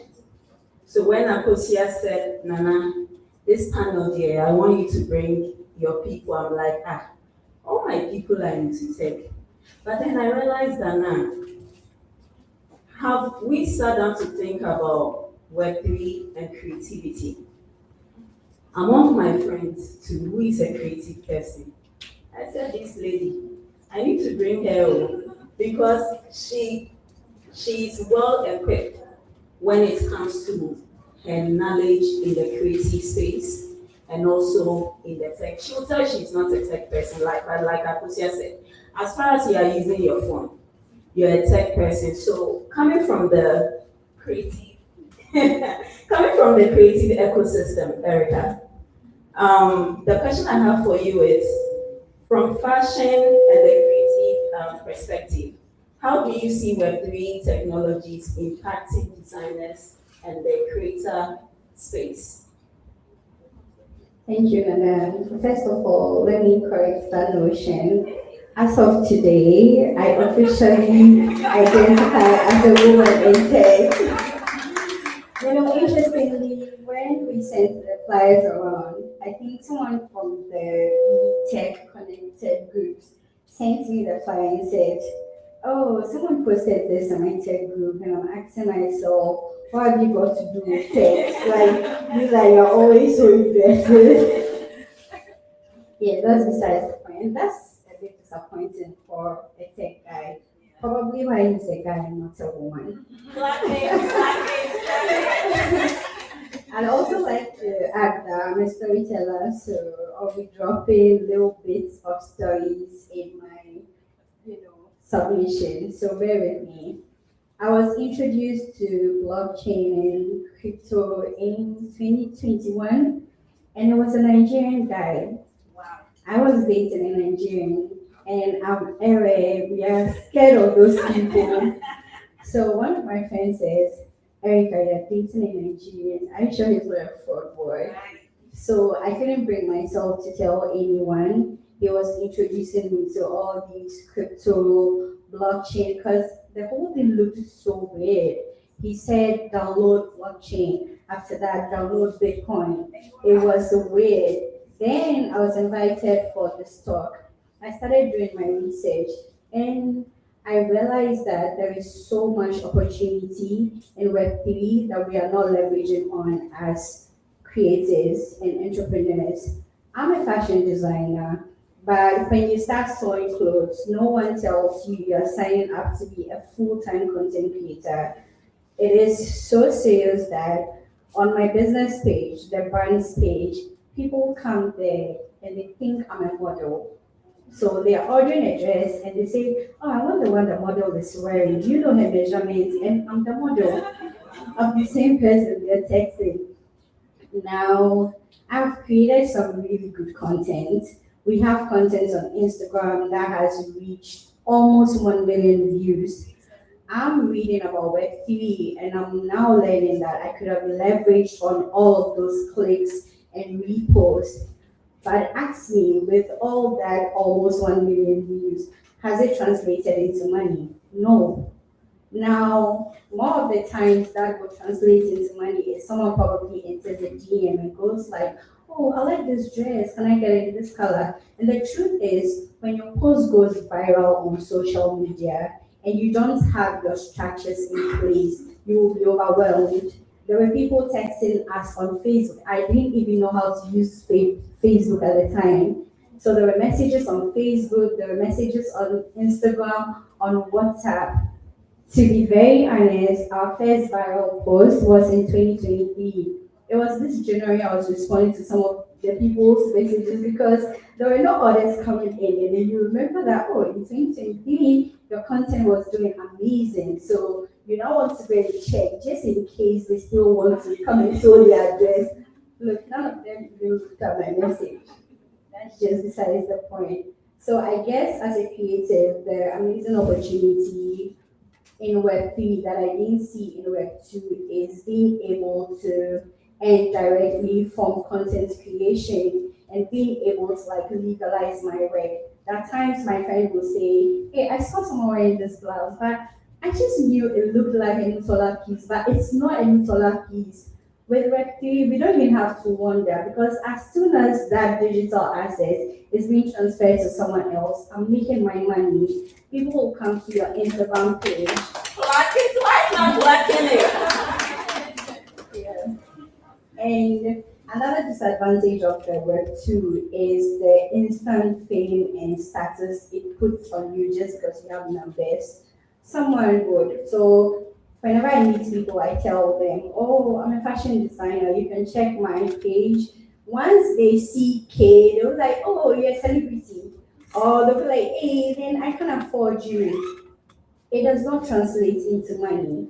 Unfortunately, that's for Web 2. So being on this panel, having to learn about Web 3, being able to digitalize even some of our designs, which is exciting in the form of NFTs, but I'll leave the technical part to, yes, but as a baby woman in tech, I'm excited for the prospects and it's amazing. I just want to say a big thank you to BetechConnected for putting us on, and Nutola is fully locked in. Thank you. Thank you, Victoria. I think I want to come back to Victoria. You mentioned about the NFTs and also you mentioned about, I think, converting some of your customers on Instagram, converting them to, actually they are prospects. Yeah. So converting them to an actual customer. I want to hear about your connectivity on, let's say, payments when it comes to Web3 in fashion. So I know that definitely now we live in an age whereby when some people are even buying buildings, they tell the landlord or the owner of the house, I beg, can I send it to you via crypto? Can I send it to you on blockchain? So somebody like my best landlord, Akosia know him. He is so open-minded to not just taking cash or bank payments. If you tell him, Charlie, I think, can I just slide into your Binance and drop the money in any of these coins? She'll be like, sure, let me just send you my, yeah. But I sat down and I'm asking myself, like, how many of us here actually even receive payments from our clients through blockchain, through crypto, through, I mean, we mentioned a lot of them. Have you ever done that? No, and sometimes it even shocked me where I don't want to go there, market women. When you don't have cash and you want to pay mobile money, you're like, that be that. No. Even when you tell them that you will add the charges, they will be like, no. So most times I ask myself, at what point are we going to get to the level whereby we can even transact? Like me sitting here, I've seen you, today is your birthday. I want to send you something. If I can't send money, if I can't give you cash, can I just ask for your BTC address and just dash you something? So for me, the more I think about Web3 and its usability when it comes to even with friends or working with people through partnerships or even paying for rent and etc., that's how deep I get into. So I want to come back to you. How has that translated into your fashion business? Well, let's say working, because there are some diasporans that will be like, if I'm paying through, let's say, any of these apps, the charges are so huge. Has anyone ever reached out to you that can I pay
So, but I hope if they can hear me laughing. I love that. I think in this room we have women who are already in Web3. We have women who aspire to be in Web3. So definitely, guys, I need to gist you. She has a surprise for all of us. Yes. Womeni. I need to secure my people now. Yes. So I've been able to secure something. So hopefully when the secures, yeah, they can do the before crypto. Okay, so let's run up this panel. And for me, it's in everything that we've talked about. If there is one advice, I know people are tired of this question, or every time if there is one advice, anyways, but we still ask. If there is one advice you would give to a women who are curious about your industry, so it is not just the generic, so in your own perspective industries, but they feel they don't know enough to get started, what would be your nuggets for them? I would say just start. Okay, when I started software engineering, it's not easy. It wasn't easy like it is today. Right now, as I'm saying, I can use just, let's say if you give me a website to build, I can use just tonight to finish. Yes, because now there are tools. There are tools you can explore to make your web easy. What you need to know is understand the flow from UI to middleware to back end. You just need to know the flow. I would say that if you are here and you want to be a Web3 developer, please start. You see, I don't like doing big things. Just Google login page, building login page with Web3. You will see the options available. The way it has been made so easy. You don't need to be seeing 0 and 1s, black and white on the screen to know that you're a developer now. If you are young and you are here, you are still contemplating what to do. I'll say that please be a Web3 developer. Own what you are building. I remember when I started coding, it was Visual Basic, pick and drop. Then you double click behind it, then you go behind it, then go and do your algorithms. Like, then I moved that, then I came to Java. I still do Java because of the banks, they trust the Java. So honestly, right now, as I'm sitting here, I'll tell you that development is easy. It has been made easy. Look at the AI tools. We are not talking about AI, but AI will help you to come to a place of a Web3 developer. There are tools right now. Sometimes one of my colleagues at work introduced me to a tool. I don't want to mention because we are not marketing for people. So, and the first day I got the tool, I wanted to do something. And I saw that I was just typing to it. I want this, I want that. Give me a database. He asked me, if you want to use a database, what database do you want? I said, well, I want to use Postgres. Okay, he gave me this. Okay, then it told me to go and install Postgres manually on my laptop. And these are the connection strings and all that. Just pick it and drop it. Come on. Our time, you have to write your own connection string. You have to, but right now, it has been made easy. So when I'm there and I'm like, I see young people say there are no jobs, please, make good use of it. If you are into content creating content and all that, please, look at the other side. I remember when we used to do Google developer groups things, we used to talk about Facebook, YouTube, and all that. So right now, I'm even amazed at where we are now. We are talking about something different. We've come far. So please, don't sit down and be like you are waiting for any. Some of the things you don't need to finish school before you start. As I'm sitting down right now, sometimes I wish I started some things long ago, because now I'm having babies. So the time I get is no more there, So right now that you are young, explore it. The internet is yours. Use it. It's not difficult to. I wish I had a laptop say like, well, we'll put the website here right now within 30 minutes. And you yourself will see that you now, you're asking the hunger is catching you. Like, please, let's explore the tools. Tools have been made to make our life easy. If when you live here, you are not making things difficult. Google, web building Web3 apps. Where do I start from? Like, ask all your silly and novice questions to Google. Just start from there. Don't think big. As she gave an idea when she was talking, our keynote speaker, when she spoke about the Susu app for blockchain. It's just a fantastic idea. She just launched it, like when she said it, she just launched it. I'm like, what? This one is free. Free take for all of us. And you do this and you think it's hungry. No. So I would say that technically, being a developer right now is easy. It's easy. Don't be afraid. And don't be afraid to start. My one thing I have for you is just start. Use your internet. The internet you use to go and watch plenty TikTok videos. And sometimes I get amazed. Let me check this in. TikTok is doing amazing. When you watch other countries, people are doing great things with TikTok. But when you come to Ghana, you find our content creators fighting on the. Sometimes I watch and I'm like, do we know what we are even about? Please, I'm just here to encourage you. Use your internet wisely. Make good money. Join communities. For me, if I'm here and I have confidence and I'm talking back to you, it's a community that has built me like this. I used to be in Google developer group. That's where I met Nana. I used to be everything. I'll be there. Everything I'll be there. Right now, I've put on with. I used to be very tiny, and I'll be there. Yes, exactly. And everything when you see me talking, you see me. And through this, we've built experience, confidence, and we are out there. And when I look back, sometimes I go to Google Drive and I watch some of our old pictures. God has been good. God has been good. So all I say is just start, please. Thank you. Don't sit down. Start. That is, if you remember my face, the lady said I should start. Yeah. So whatever is on my mind, I am starting.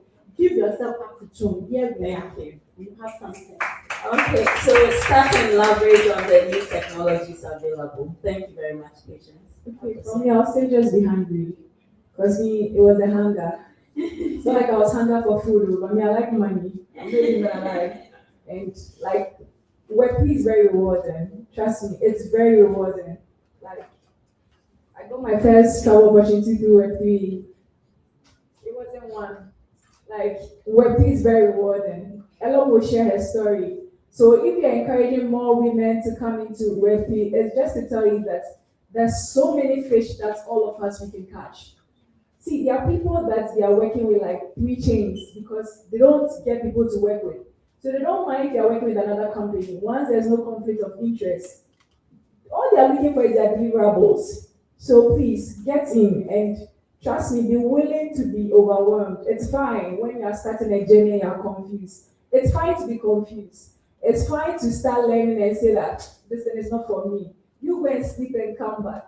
But most importantly, join a community and be active.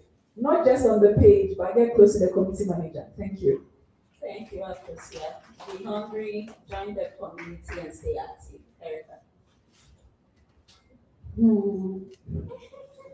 So when I'm speaking from the angle of a creative, it gets very disappointing when you're so passionate at doing something and you're not being paid for it. 2 years ago, I had a friend who invested massively in my content creation. I never thought of myself as a content creator. I know I'm a fashion designer.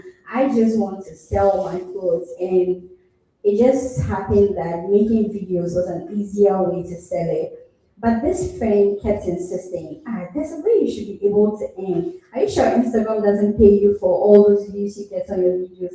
I said no. So this is my point. What you don't know is what kills you. Because now that I think back, I realize that he's probably thinking in Web3, and me, I'm just here doing Facebook and Instagram and saying that, hey, how am I going to get 100,000 followers from YouTube, from YouTube? And I had 100,000 followers, you get like what, a 50 series or something? Really? How much is one $10 blouse?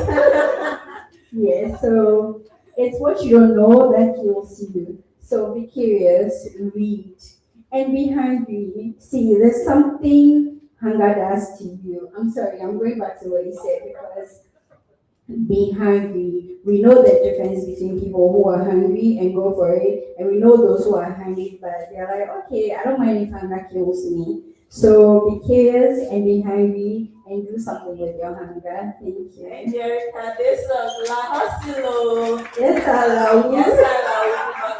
Thank you, my beautiful ladies and panelists. I appreciate all of you, and to the audience, thank you for being a good add-on. I appreciate you all. I think we have like 5 minutes for Q&A. Actually, let me make it through. We'll take just like 1 or 2 questions. And please, if you have any question, you can just let us know. Any question? Okay. Let me guess.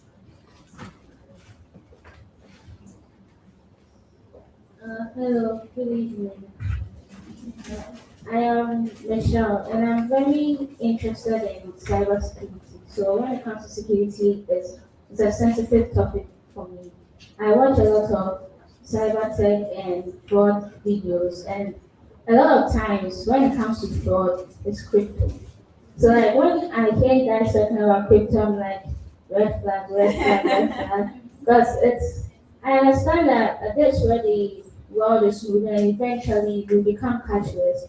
But there are also a lot of disadvantages and there are a lot of insecure potholes in this cryptocurrency. And I want to ask like, how can we be sure that moving into this technology is going to be safe for all of us? Because if you have cash, like unless like physically someone comes to attack you, you still have your money. But then if it's in crypto, someone in America can take your money, someone in another country can take your money. So that's my question. I don't know if you understand. Okay. Any question? Okay, so we'll take both questions, then the speakers answer. Okay, so 3 then. Hey, Eje, today is Women's Month. We are in Women's Month. Men, you want to take over? They come. Thank you very much. Have mercy. And good evening. Good evening. My question goes directly to our patients. We're talking about just, you said that create a website right away on YouTube. It's one interview. So I think I would like to have, The conversation. Okay. Then we can do Then we take the one at the back. Okay. Hello. So you talked about a community, and I wanted to find out if there's a WhatsApp community for Web3 and how we can join.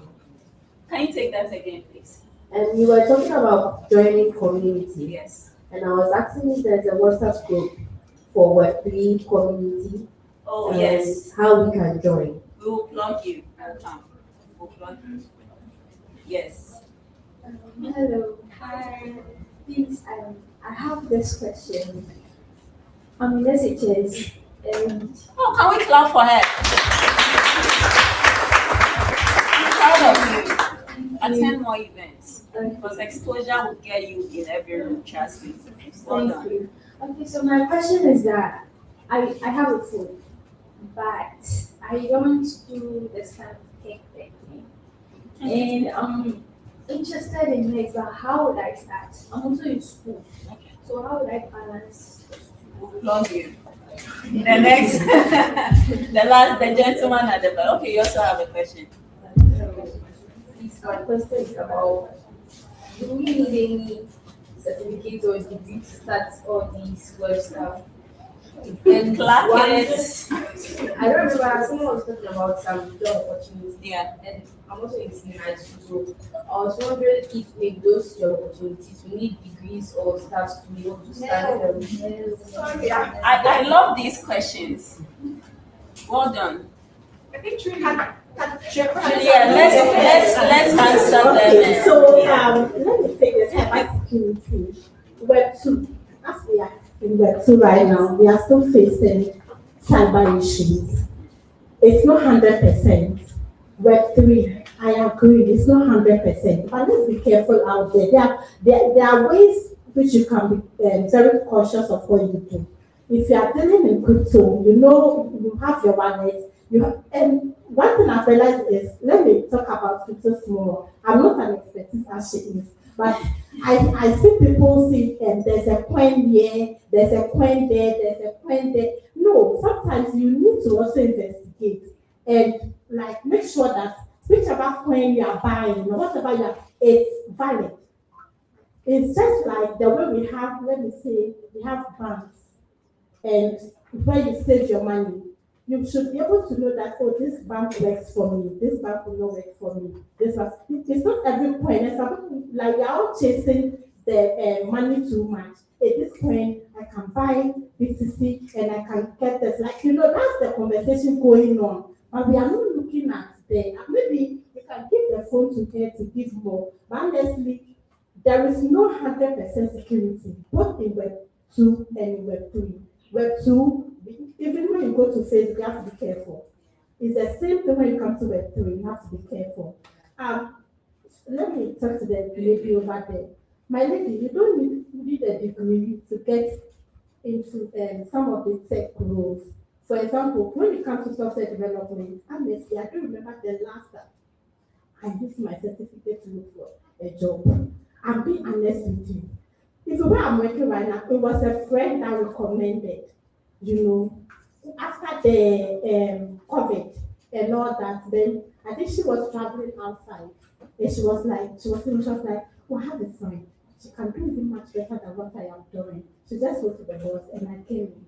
You see, so sometimes you need to build your skills, and your work will talk for you. So when it comes to web design, I always say that it's more like a vocational skills, just as we have our fashion designer here. Know the skills for yourself. Let it be at your fingertips. Let it be your brand. And opportunities will look for you. You don't need it. Right now, as you are sitting there right now, there are children in China building things. They are not even in essence. Let me know if you use China. There are other countries. You get it. So you can start now. You don't need a degree or anything. Build your skills. Make yourself available. Join communities. And you'll see that opportunities will be looking for you. Thank you.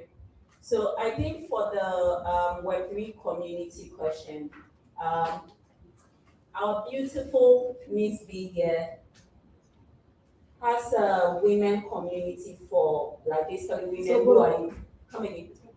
It's for both. Not just women.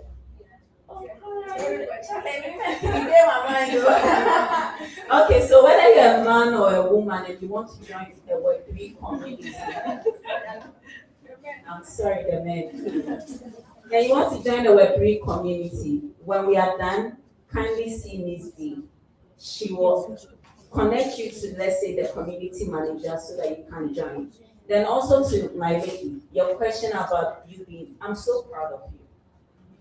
I'm so proud of you being in this room because some of these things, I know when I start talking about them, I get emotional. Like when we went to the Boise event. If I had the opportunity to be exposed like you right now when I was your age, trust me, I swear, I'll be doing more than what I'm doing right now. And also, do you need to have a degree? I entered into tech without any degree. Actually, that story, I don't like talking about it because I feel like I need to put it in a book, so I don't talk about it. Be more desperate about skill sets, network, contentment. Because sometimes when you're desperate, you tend not to be content with what you have. And also be open to learning from people, whether they are young or they are old or your age mates. And read rooms and let's say read books, meet people and try and learn from them. The reason why I'm saying this is when I completed senior high school, I need to, 1 minute. When I completed senior high school,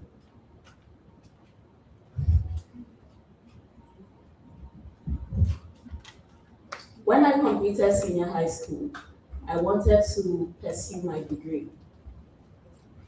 Family were not helpful. I remember applying for a scholarship at Takrady AMA, and the person who was helping me to get the scholarship mentioned that they want to sex me before they can help me get. Please don't let this video go out. Before they give me the opportunity, please, if you are recording it, don't put it out there. You can put it out there, but mute it, or else my lawyers will find you. Because this story, it's very.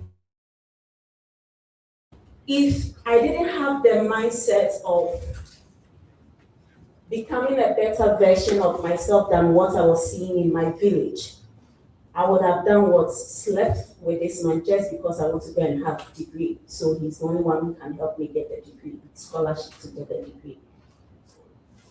I said no. So what did I do? The same phone you're holding. I went on social media looking for programs. I asked myself, what can I do that by the time my SHS mates, by the time they are done with their degree, they have 3 years or 4 years, by the time they come out, when they see me, whatever they are talking about me too, I can talk some. That one, nobody will come and teach you. You need to use your phone wisely, right? So I did that research, and that was how I came across a coding bootcamp. I applied for it. And then I was working as a chef for an Italian company and also doubled as a cleaner. Through that work, I got the money, saved, bought my first laptop. It wasn't from any man. It wasn't from any friend. It wasn't from my family. So that's what I'm saying. I'm very happy that you are getting exposed right now. Then I came for the bootcamp. From the bootcamp, by the grace of God, I am here. So all I can say is that you don't need that degree to be whoever that you want to be, especially in the world of this digital space. I remember once when I got interviewed by Microsoft twice. The main reason why they even interviewed me during the speed dating meeting was that I didn't have a degree in the midst of people who had a degree. And they also loved the way I was thinking and how I was executing stuff with the NGO that was made at then times. Let's talk after this gathering, and maybe I can connect you to some of these women who can also coach you. Thank you all for making time, and we appreciate you. Thank you so much.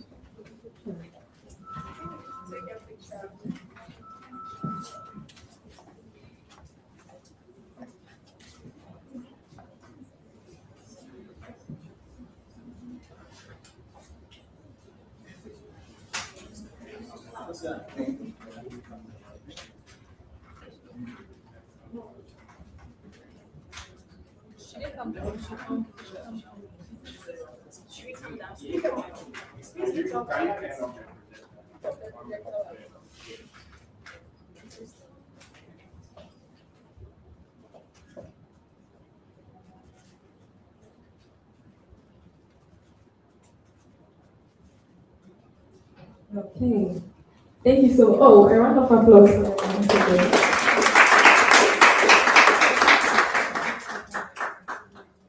So much was said. Yeah. Our time was faster. Yeah, so we'll quickly dive into our side chat, and we will be looking at building in the age of ownership, and to take us through is Ms. Solis. Forgive me for the surname. She's also the board chairman or board partner for BetechConnected, and also regional director for South and East Africa and Sano Limited. Please let's welcome her. So you could mention the same phone. I can sit.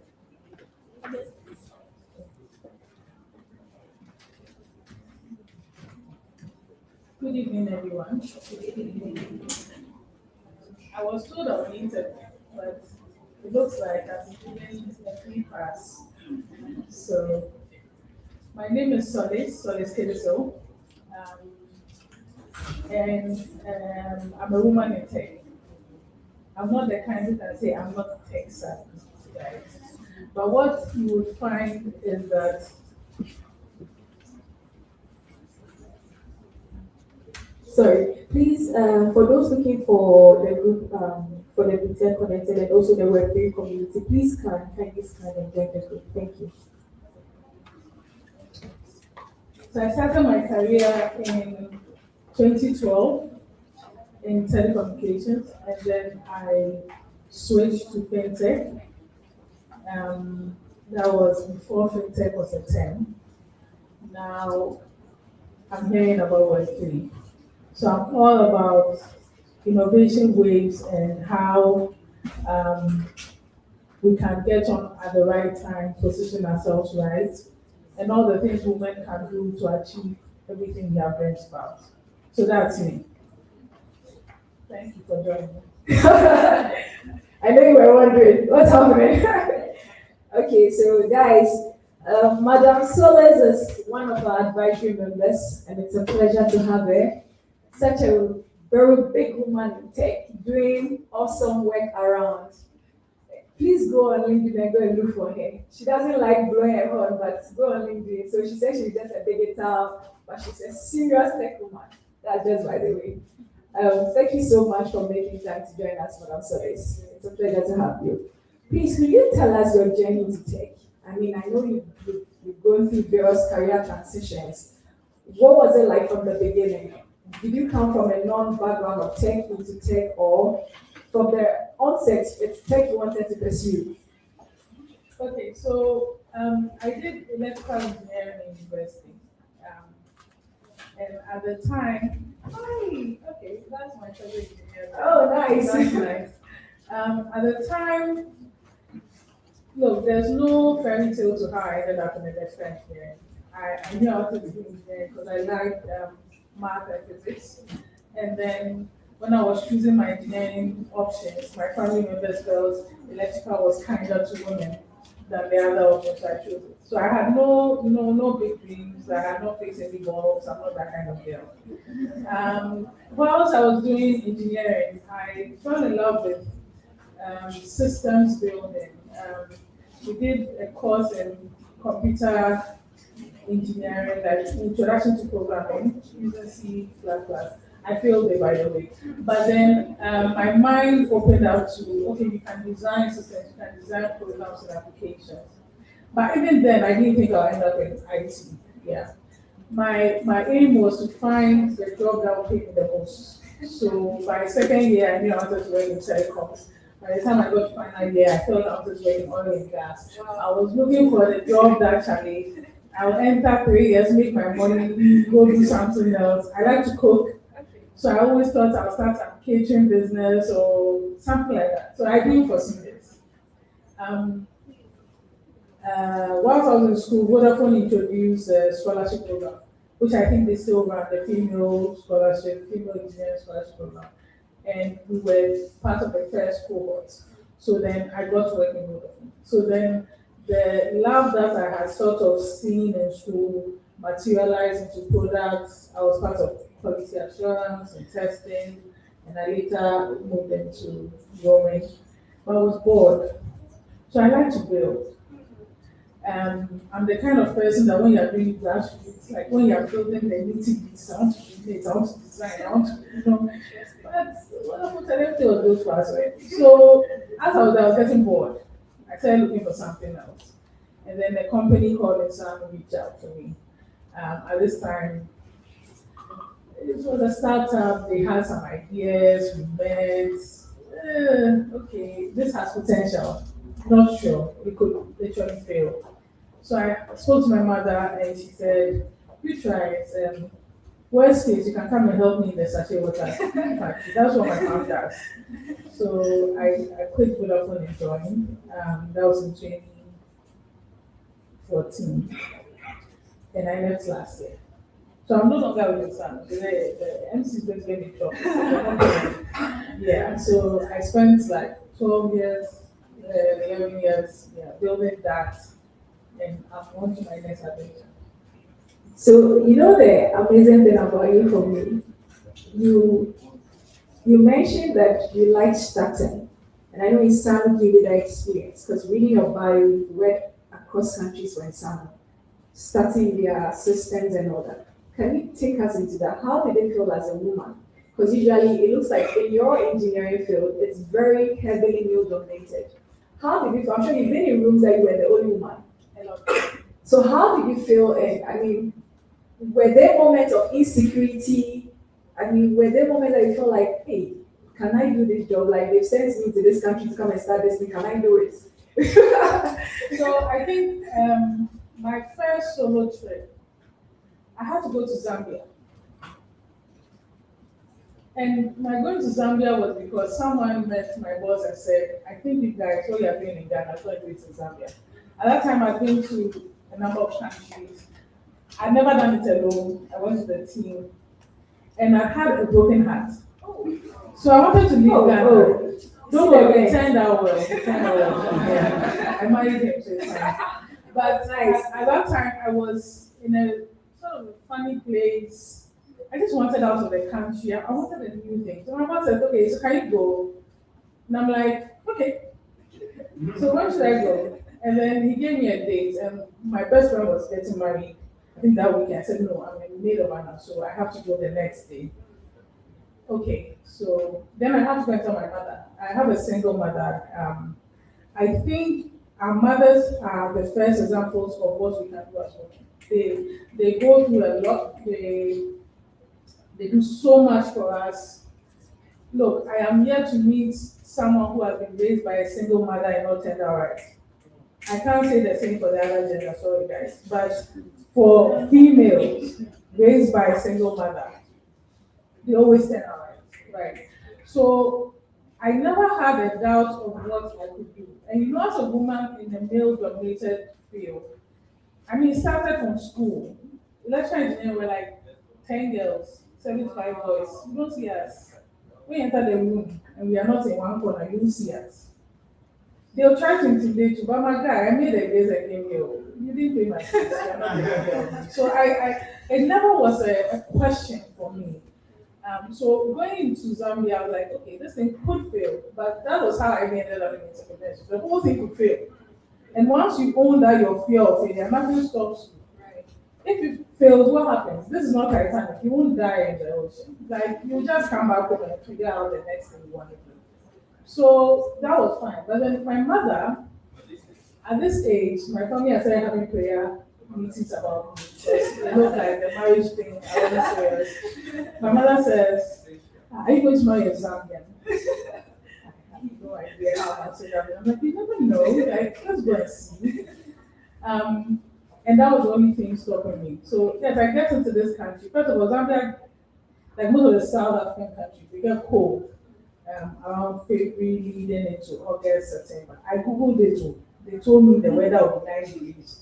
I said, this is Africa now. I carried myself. I went to someone's town, landed at 2 a.m. and it was like Lusaka. And 2 a.m. that day, it was like 8 degrees.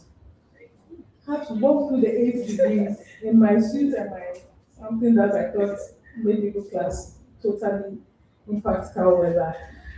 Get into the airport and I was thinking, okay, maybe by the time I get in, it will look warm. And guess what? The airport was not heated. So the immigration guy was in his jacket and everything, and there was a queue. When I got to the taxi, I didn't even negotiate. I said, how much? I just needed to get to somewhere warm. I think that the thing about stepping into unknown spaces and experiences is that you really don't have it figured out, and you should expect that it will not go all rosy. Nothing in life actually is very rosy. Yeah. So it's about your ability to adapt. So for me, I mean, I had been part of the team that set up our company in Cote d'Ivoire. I've been to Kenya. I've done that. But this one, it was me alone. If it failed, hey, my enemies would get me. So I told myself I can't fail. And I just adapted as we went along. And I think as at the time I left, it's the second biggest subsidiary we have, like the first biggest subsidiary. Let's give it up. So it's about taking it a step at a time. You learn, you adapt, you one step at a time. Don't think 4 steps ahead. You don't have the answers. Just get one step.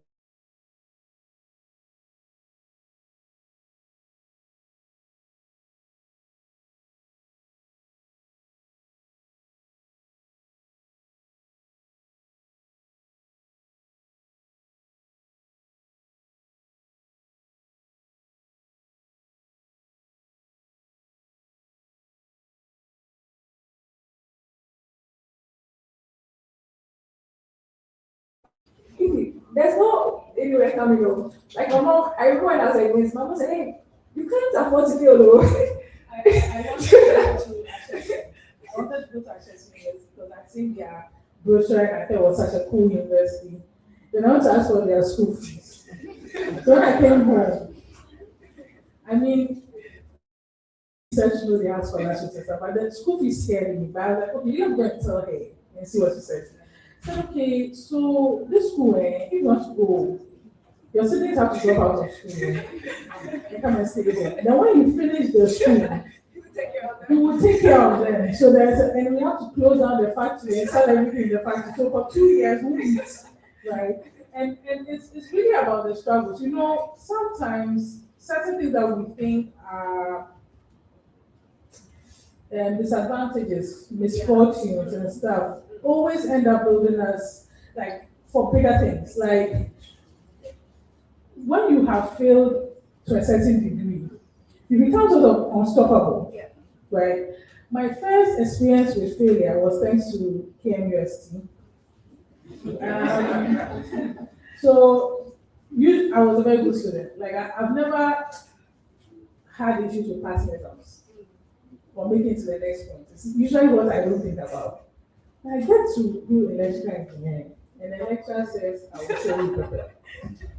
So my final year, final semester, the guy failed. Like he couldn't show me first year, second year, final semester. And I was like, so you know, when you made plans, oh, I'm going to work for Slamuje, or I'm going to work for, you know, I planned my life, and then this happens, I'm like, what the hell? So I did this thing, and I told people about it. I went on autopilot. So I strongly believe in God. I got on my knees, I said, okay, if you have watched me come to this point and made me feel, and the autopilot or whoever you want to send me is fine. And then I got up, and then I continued, right? Now, what that does to you is nothing scares you. Look, what's the worst that can happen?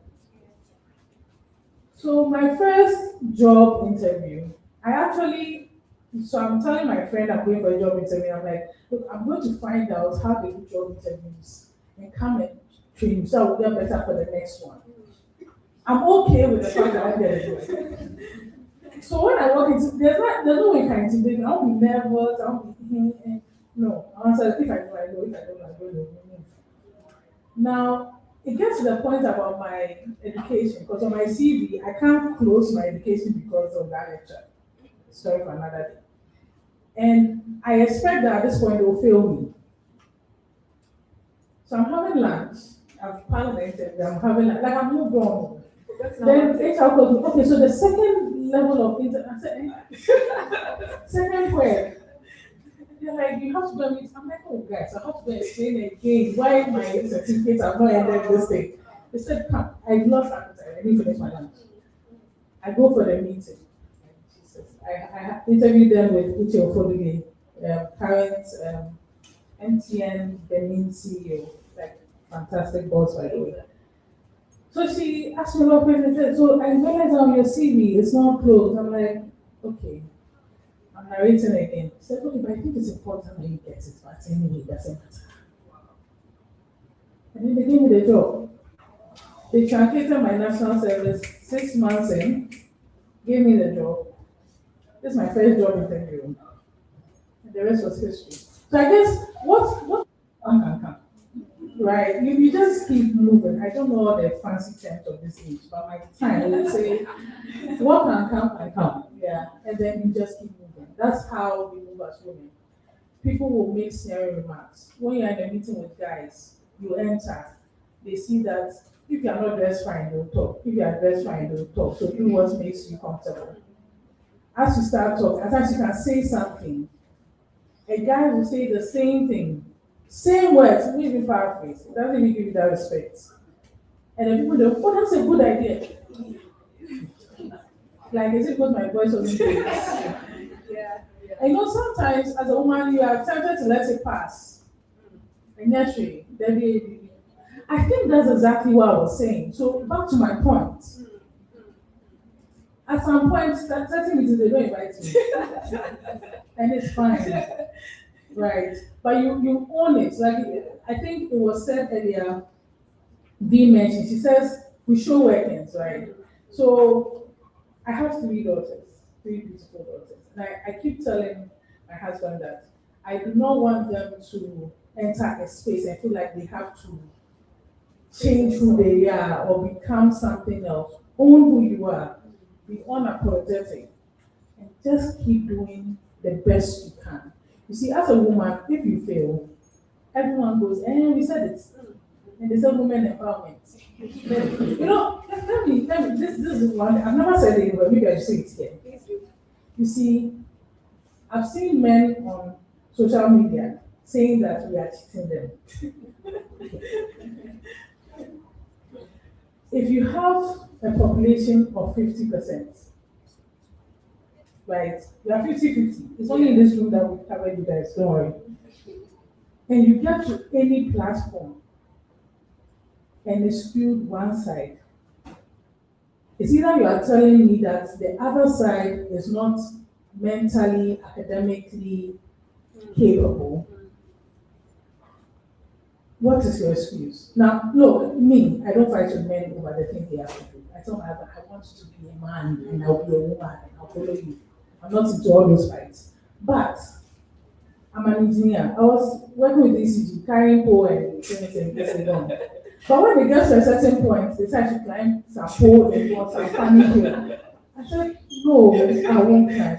They said, oh, aren't you the ones who said anything about it? I said, oh, we can. It doesn't mean we must. So if the access is available to us fairly, we should be 50% in the room. Exactly. Or we decide we don't want the room. So please, the men who are crying, yeah, sorry. After hundreds of years of cheating us, we have decided to take back what is ours. Give us some 5 years, we'll give you back the 50%. Yeah, so I think those things happen. Like people make snide comments. Someone said Beijing. I said, did you see me there? Was I in the picture? Now let's talk about now. You know, so at times you have to stand your ground, else you will really be taken for granted. Yeah. Right. I mean, it's been a very insightful conversation. I would want to get our audience in. We have 5 minutes, so we'll leave the 5 minutes to our audience. At this point, if you have any questions for Madame Solis, I mean, she's a wealth of information. So she's a wealth of information. She has so many experience across. Like a typical woman in tech, where you enter places and you have the only representation. I mean, engineering is such.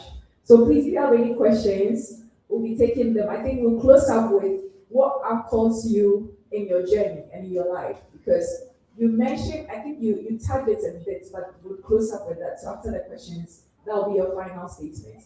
So please, any questions from our audience? Do we have any questions? Oh, we don't have questions. Oh. That was very boring.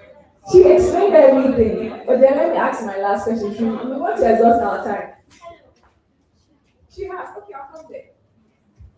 It was really interesting listening to you. But I wanted to know, so like, are you a programmer? Like you mentioned that you're an engineer. So I was kind of curious about your exact role, because I know it sounds a fintech.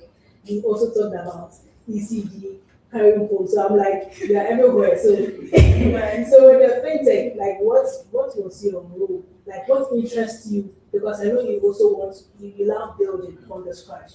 So what really interests you? Thankfully, I don't program. And I think it gives you a different perspective, right?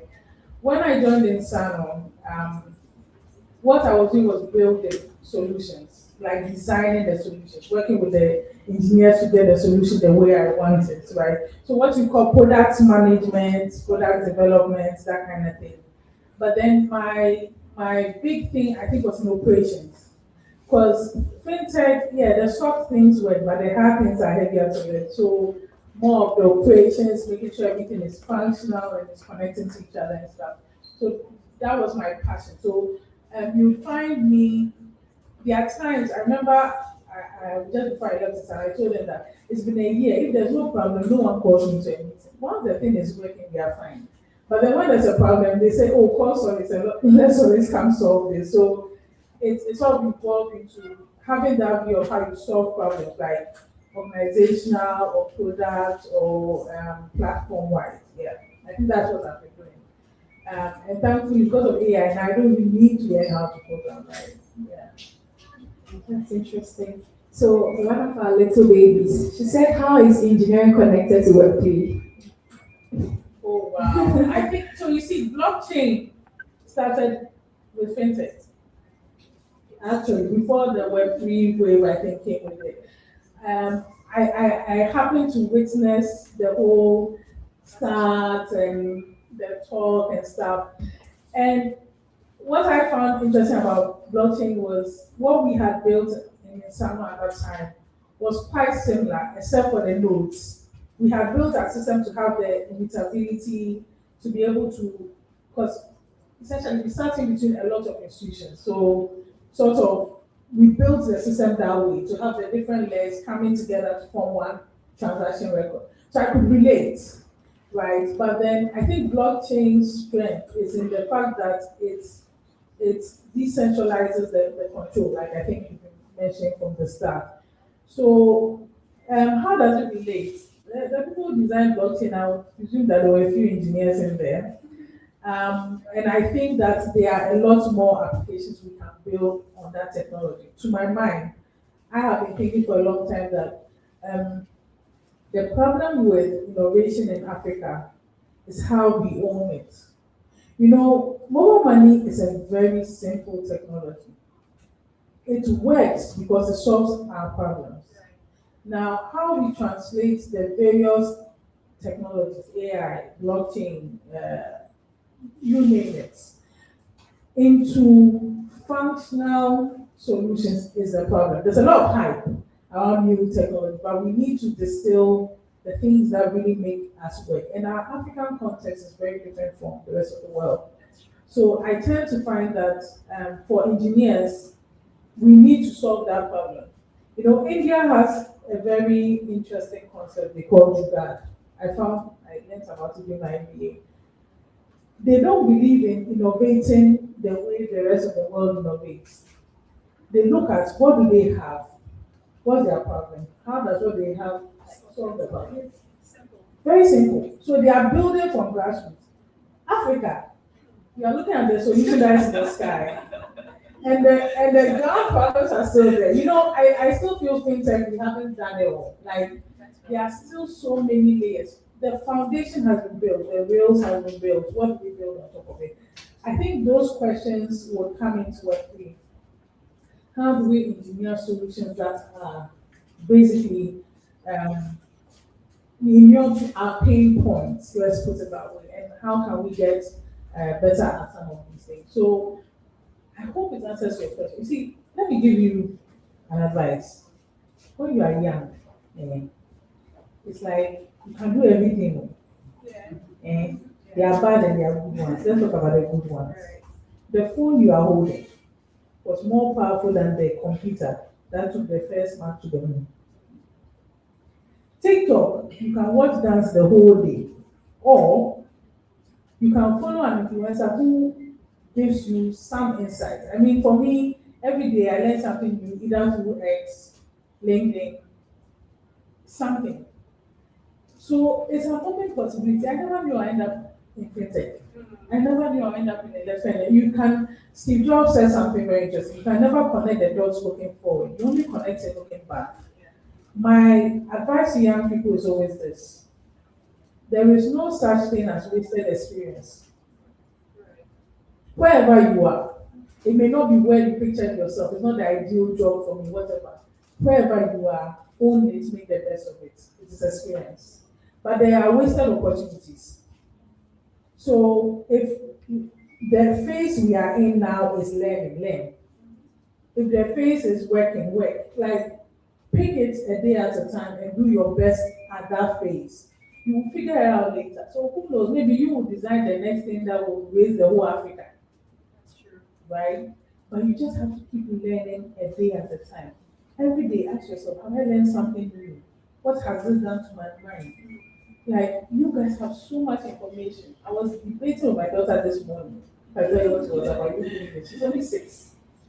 And I'm like, at 6, she's debating with me whether the katana is a sword from Japan or South Korea. 6. Serious. So there's so much information out there for you guys. You just have to change your mindset and say, I'm learning. So this Web3, okay, it's new. I don't know where I play, but let me learn anyway. You never know. You get it. And take it a day at a time. It works out in the end. So thank you so much, Madam Solis. The one who see Madam Solis after us, please, you are behind time. Please see her. I mean, she'll be around so you can talk to her. We want to stay within time so that our people are not tired because people have other obligations. So thank you so much. It's been a pleasure, Madam Solis.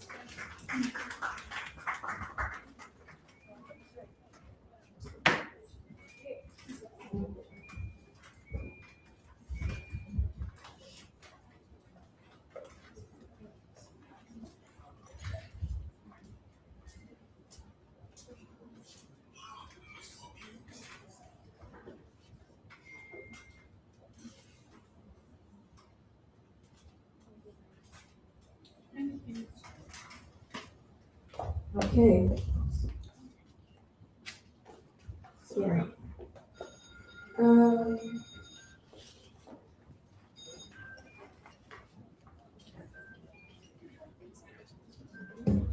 Okay, I know we are tired, but then we'll make sure to speed things up. But before we continue, we have a Snapchat filter. This is a time we take few pictures of ourselves. We'll put the QR code for you to access the filter, and then you take a picture with your friend. Tag BetechConnected, tag the program. Yeah.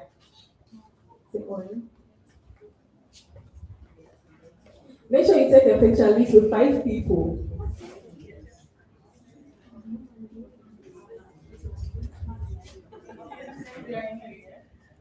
Yeah. So you can use the Snapchat filter.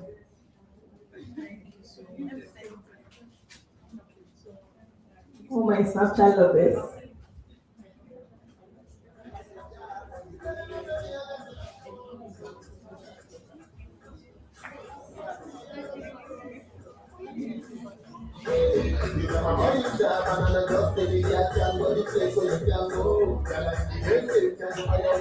Oh, let's start taking the pictures.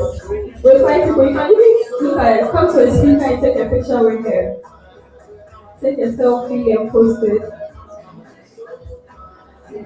Oh, people, 5 people, we can't see. Oh, is that okay? I'm confused with this.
take a picture with you.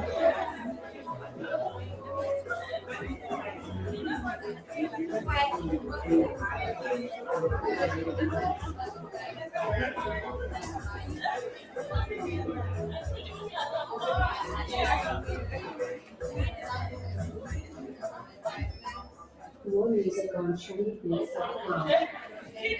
Trendybeats.com.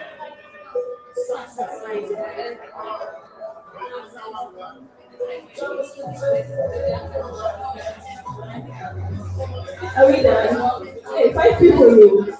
We have a package. You're able to take pictures with 5 people.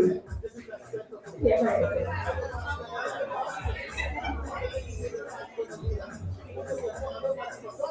Hey. People show me evidence. We have a discount, a deal.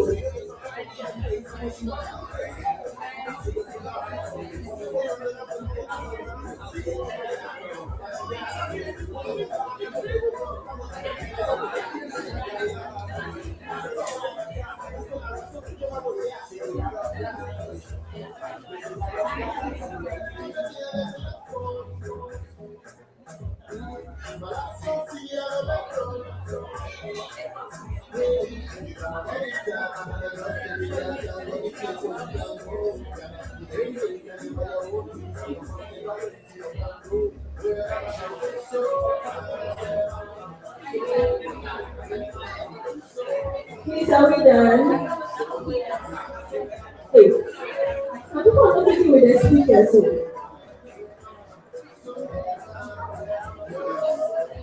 Please be. Let's take it.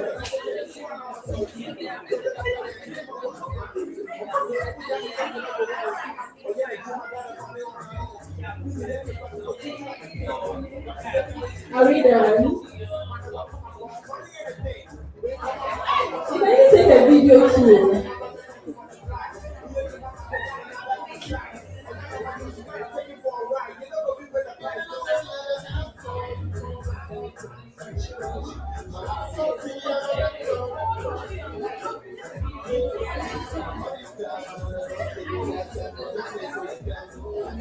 Okay. We'll be wrapping up in 10, 9, 8, 7, 6, 5, 4, 3, 2, and 1.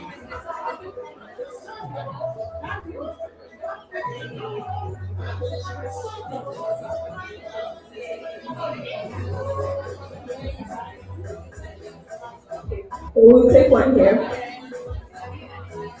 Please, let's say cheese. Okay. So yeah, the price we have for you is that Utola Fashion Brand is giving 20% discount on everyone here, including the men. Right? You can purchase any clothes from her, and she's giving you 20% discount on all clothes. So you can start purchasing. But I also like you can have a link, or you can just go to Instagram, right?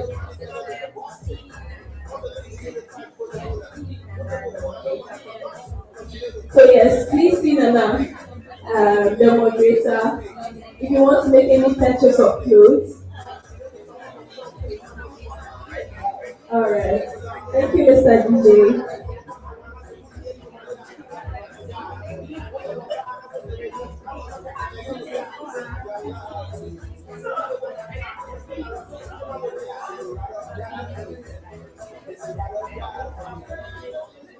Yes, thank you so much.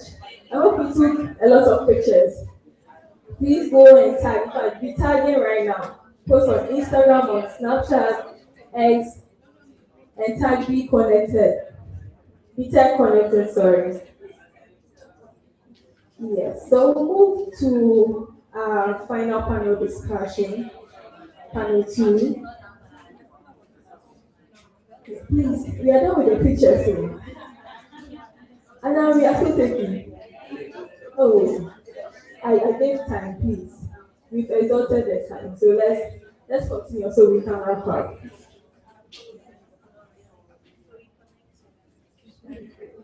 Okay. So we'll be looking at digital ownership and innovation, what the next internet looks like. And we invite Ms. Elon Ofori to take us through. Let's do that for her. Oh, let's clap. I'm sure you are surprised.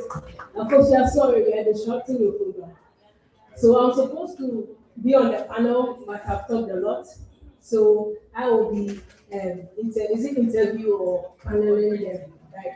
So let's invite Elon. Elon is going to be one of our panelists. So please let's welcome Elon. I didn't request for this one, so it's cool. And then we also have Uju. So Uju kindly join us. Is Trisha around? Yes, hi. Please, we need one more chair. I don't know how.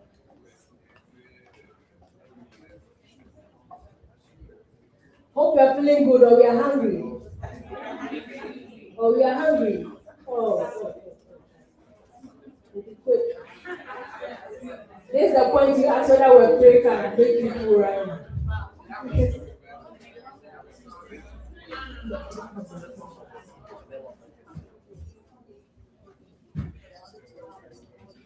Okay, so let's welcome Tricia to join us. Please, I'm not feeling the vibe. Let me feel the vibe. Let me feel it.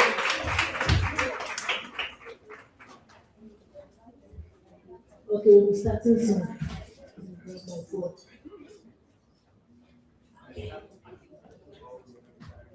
All right, so I'll give everyone here a chance to introduce themselves. I know we are far behind time, so we'll do this quickly. So I'll start from Uju. So, hi everyone. Can I see 5 fingers? 5 fingers. Can you look at me? Can you smile? Okay, can you look at them? Can you pay attention? Good. So let's start with Uju. Please introduce yourself. Let's know a little bit about you. Okay, I'm a woman. Okay, yeah, so my name is Juliet. Many people know me as Uju. I'm a community manager. I became active in Womeni, I think 2 years ago. Yes, so it's a privilege actually to be on the same panel with people like me. This. Okay. Right. Can you hear me? Yes. Okay, so my name is Juliet. Many people know me as Uju. Yeah, so I've been in Web3 for over 6 years, but I became active 2 years ago. So it's a privilege being here with these amazing women who have been here for quite some years now. So I manage communities. I help build communities. Currently, I'm working with the Swing Network. I know some of you have heard about them. So I'm building a community for them, helping them grow the communities here, developers, and a lot of people in the community. Yeah. Thank you so much. Let's move to Tricia. Hello. Hello, can you hear me? Yeah. Okay, so my name is. Hello. Hello. Okay. My name is Patricia. Patricia. Yeah, I don't like taking the second Korea because there are too many Patricia. Can you hear me?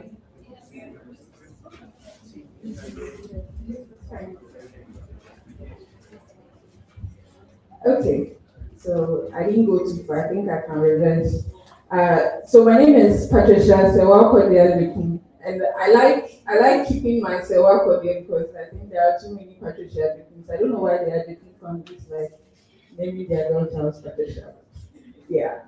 Anyway, that was just by the way. I am a data center cybersecurity engineer, and I think I've started in rooms like this I listened to the session a couple of times. You know, I started small of the journey, then I gave up some, but today. From now on, I'm going to do a lot of cybersecurity attached with Web3 and stuff like that. So, yeah. So, yeah, basically my job revolves around uh, securing the data center infrastructure and yeah, basically the internet that we use, the education and everything around that. I think that's a little I can say about myself. Yeah, thank you. Thank you so much. So finally we have Elon. Hi everyone, I'm Elo Fori. I'm currently a product manager at Capital, and I also work on the side with Binance in crypto, in blockchain. I haven't been in crypto for a long time. So when you say she's what honored to be amongst me, then what? I just joined crypto in 2022. This is the real OG here, who has been in crypto since when? 2015. So for me, it's just been about 4 years. So we're still learning, and yeah, basically. So this is me. You find me doing anything at all. It's just not. You find me everywhere. Actually, I love to cook. You find me cooking. Anything that has to do with food, the smell, the taste, the sight of food. I just love. I love travel. So anywhere, any woman can be, you will find me. Not only in crypto or in tech or what have you. Yes. So that's just me in short. Awesome. So since you said we'll find you everywhere, let's start with that. So at what point in Web3 did you what experience Web3 made you know that Web3 is a big deal and it's really important? Oh, when I got money, I got USDT. I love money. I like money. So when this whole journey of Web3 started, by the way, I was roommates with Essential back in uni, and I remember so vividly in 2015, she was like so crazy about this Web3, and I was like, this lady girl, what is her problem? Because the way she was really into this Web3 thing, moving about it. And at that time, I was like, see, I just because of my course I was reading, it took me 7 years later to finally be convinced with Web3, and then I entered and I was like, wow, why did I waste this much time? Because to be very sincere, my first dollars came from Web3, not from the job I was doing in, Web2 or in like the traditional job, should I say area that I found myself. It had to do with Web3. And so Web3 became a big deal for me the day I actually saw USDT in my Binance account. Like, okay, this is real. So I decided to find out more about this crypto, blockchain, the use cases, utility, and practically just bring it down to what it means for me as an ordinary Ghanaian woman or Ghanaian girl, right? And that's when my eyes got to open more to the different use cases in the blockchain industry and the opportunities that was there for women and everyone in general. And for me, that's even where my passion started. I remember the first time I even got exposed to it more was, I remember just being bored at home, and then she said she had an event to attend. And I was like, okay, let's go. And we went, and then, just like this, the room was filled with men. We were the only two ladies. And I was like, no, what is this thing that only men seem to be interested in? Why aren't there more ladies in this space? And that's just what sparked the curiosity for me. I wanted to learn, I wanted to know what it was about, and then I wanted to teach other women to also get into the space. And the journey with Binance and the whole education thing started for me. So yeah, I realized this was a big deal when I got money. Yeah. Interesting. Thank you. So, so basically, this panel is basically we are just exploring interests, and then so it's not really structured, but I believe we're going to learn something. And we have very limited time because my honorable timekeeper has given us time. So I just hope you can stay within that. Someone asked a question about the fact that in Web3, that you hear about a lot of scams, but I want us to give a very funny answer. Do you think that if a bank is hacked, they'll come and announce that we've been hacked? They won't. So actually, if you look at the traditional system, there are a lot of hacks that take place there, but we don't get to hear about it. because they are carrying themselves. Like Web3 is like each man for himself and God for us all. So you have a decentralized wallet. So when anyone is happy, they will go about crying and wailing for everyone to hear. So it looks like, oh, it's very rampant in this space, but it's not like that. Both the traditional space and also the Web3 space, of course, there are loopholes, but I mean, maybe we get to hear more about it in the Web3 space. And because we do not have like a central authority, it's like we hear, it's like the data learners are watched more. But of course, there are also like risks here, but you need education in order to like overcome some of these things. But we have Patricia here. Patricia, she said she's into cybersecurity. So I want to ask about cybersecurity and Web3. Basically, just share your thoughts in that line, and I guess it's going to also enlighten people here who are scared about Web3, thinking it's a scam, it's a very slippery area. We don't want to go there. Just tell us something about that. Okay.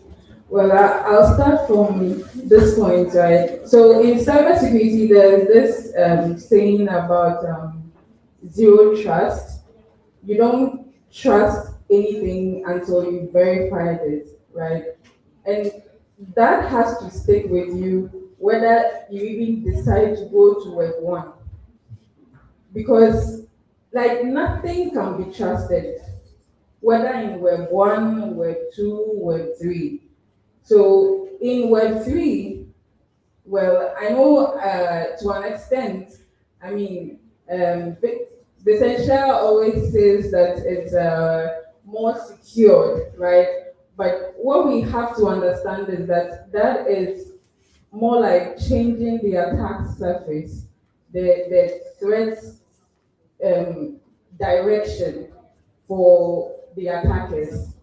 Because that is somebody's day job.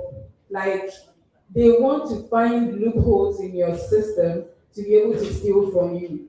So at every level, the education has to be high. And okay, one of the issues that I see from this angle is the fact that people are adapting to some of these new technologies faster than they are being educated on their security level. So in as much as Erica would want to put her business out there and all that, she needs to understand that now there will be a different scheme of phishing that will be geared towards being able to get access to maybe her wallet or how do we call that signing thing. There's this signing thing as well. Something contracts, smart contracts, and all that. Like the attackers know where these things are going. So at every point in time, they are also evolving to get to that level. So we have to make sure that the education on the security side is as loud as the adaptation, because nothing is safe until verified. That's very true. And even if we say Web3 is safe and secure, it doesn't mean that there are no loopholes, right? There are phishing like scams, like crazy scams, and even crypto transactions that people conduct. People have loopholes around it. So we just need to be educated. It doesn't mean that the technology is decentralized, it's all those beautiful things. So it's like invincible. You can actually like their scams every time, especially with the decentralized systems in the space. So the key is that get educated, learn the ropes of using Web3, having your own wallet. Okay, they said there's something called private key, public key. What's the difference? I mean, I had someone who was hacked, and the person had over $60,000 in his account, and he didn't even know what a wallet address was. Like he didn't even understand the concept of a wallet address. I was like, how do you have this much money and you don't even know your way around it? So one key thing I would like us to take away here is education. And in education, we talked about community. I'm glad you spoke about community. So let's look at that now. One of the biggest scams that we hear is someone has bought a coin and then the coin has gone somewhere, they can't find it, and they have been racked and all those things. And a lot of people get into the space because they hear, when I buy this coin, I can make like $10 to $1 million in 3 days. You hear those things, and people post stuff like, I've made money. So the truth is that we have many tokens that have failed since crypto came into inception. Can you tell us why tokens fail? What makes a token something worthwhile looking into? And if anyone is here and is interested in the entire token game, token economy, what should they be looking at? Okay, so when it comes to tokens, buying tokens, it's because I'm a trader. And when I started, I had issues, right? I made mistakes because the previous speaker made mention about education, right? So when I joined the crypto space initially, I made mistakes, right? I was buying everything buyable. And I wasn't even buying it with maybe like some huge amounts of money. I was just buying with my $1, $2. Anywhere you mention token, I'm buying. Because yes, I was tagging myself a trader. Then when you ask about my portfolio, it wasn't even more than $50 then, right? But I had a lot of tokens there lined up. Even up till now, the first my Binance account, some of the tokens I bought the first time, they are still there, but they are worthless, right? Because they don't have value. But if I had bought, let's say, BTC initially, if it was part of the token that I bought, BTC is still active today. If I had bought something like PNB, these are some of the top tokens, right? They are still active today. Why? It's because they have real use. They have real community. They have people backing them. You can use BTC to pay for a lot of things. So the only issue is that they have real usage. They have real world usage. But some of these tokens that come out of nowhere, we tag some of them as meme coins, right? Some of them, they may just come out, maybe Mahama laughed today, then somebody will be like Mahama's laugh. And the person will just mint a token out there, then other people, basing on the hype, who Mahama laughed today, so everybody is talking about it. Then everybody is aping in, right? So last year, I bought Trump when the token Trump came out. Trump came out, and because I wasn't sure about meme coins, it happens. So if you don't get in early, you'll be the exit liquidity. So I woke up that morning around 6 a.m. I saw people talking about Trump. Trump is pumping. It was like $12, and I was like, oh, I didn't buy any. I tried sending money to my Phantom wallet, Solana, to buy some, and I wasn't able to buy it.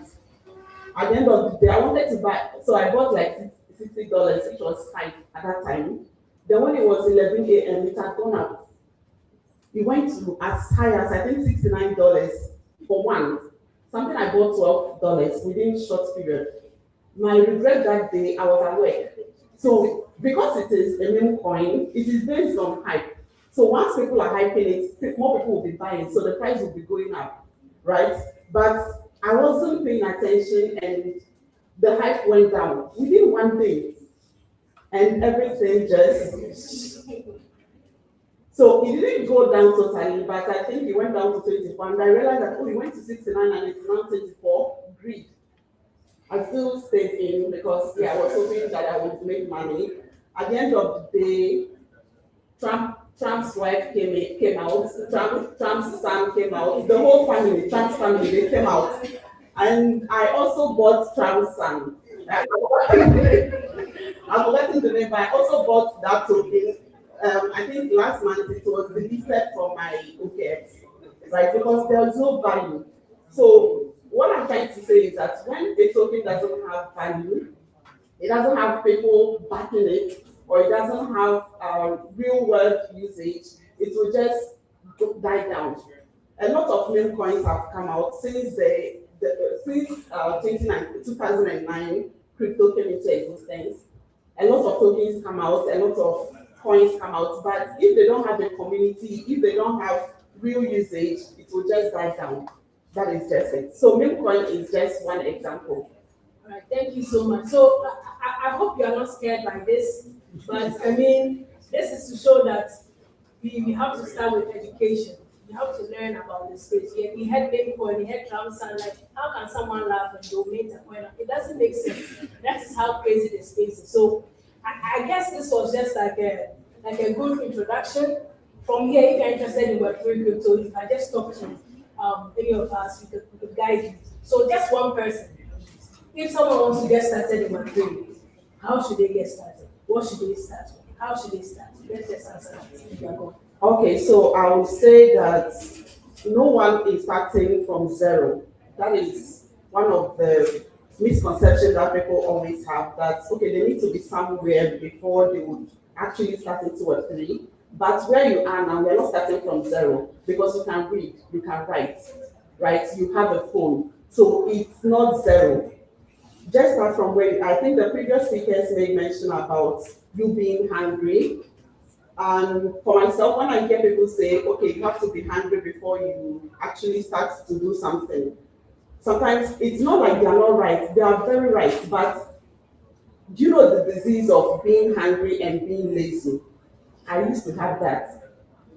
I'm hungry, but I'm lazy. So if my hunger doesn't supersede the laziness in me, I will not eat. So sometimes before I get into the kitchen, it's when I'm about to faint. Right? That's the only time I will just struggle to enter the kitchen and make food for myself to eat, because the laziness there, like, what do you mean I shouldn't? Unless maybe there's someone in my house, that's the only time hunger will actually push me up to them. Cool, right?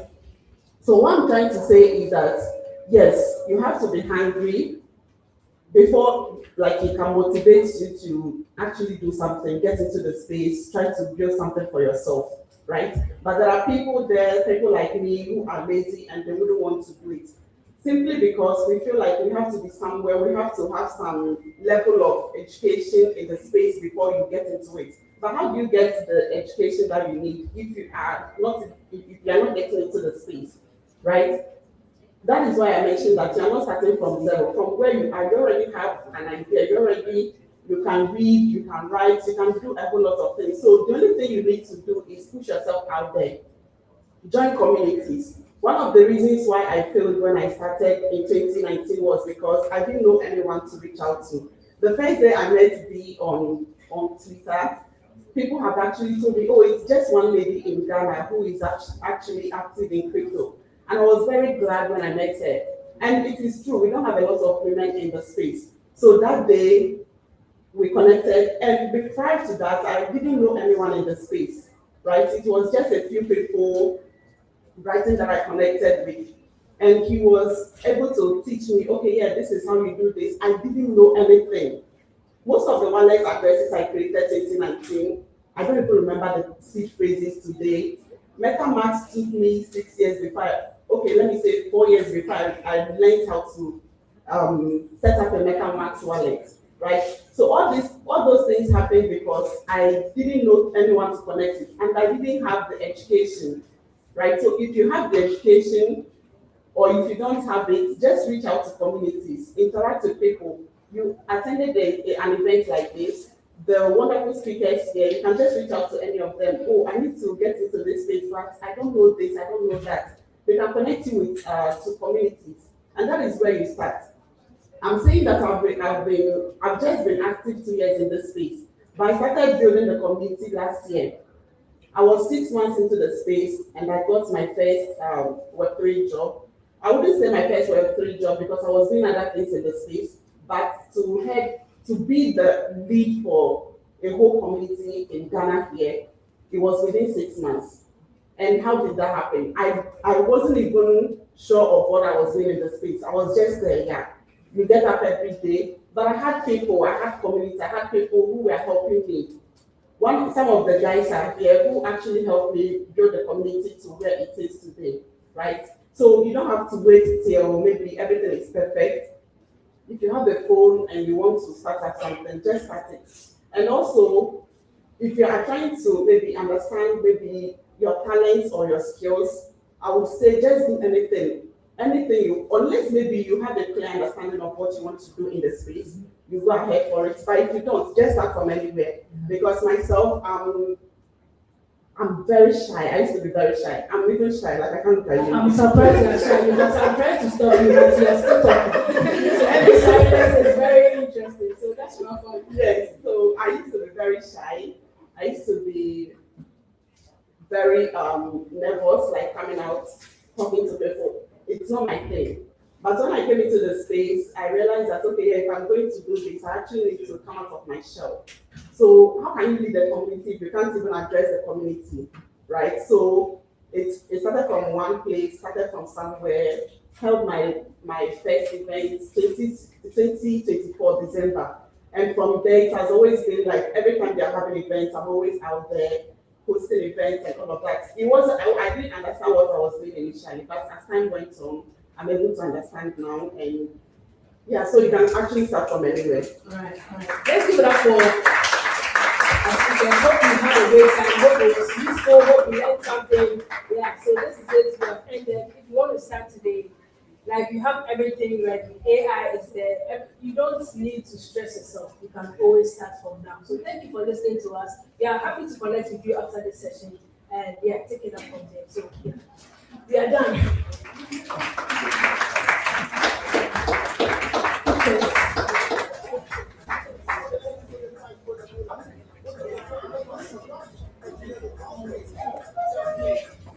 Please, who is taking the picture?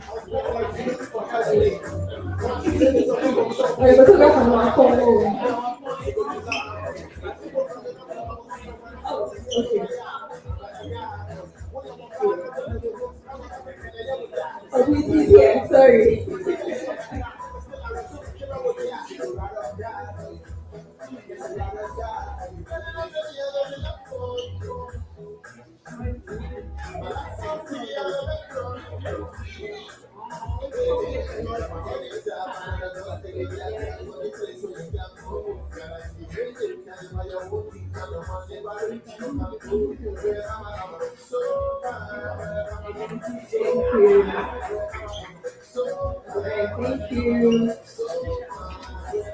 Thank you. All right. I'm sure we've heard a lot. We are wrapping up, but we've had a lot of interesting conversations. But we want to hear from people who have started their journey, whether in entrepreneurship, tech, all of it. And we want to know how they started and how it's going now. I would like to invite Elon once again to give us, just 2-3 minutes, share a brief of her journey with us. Just one more hello. Yes.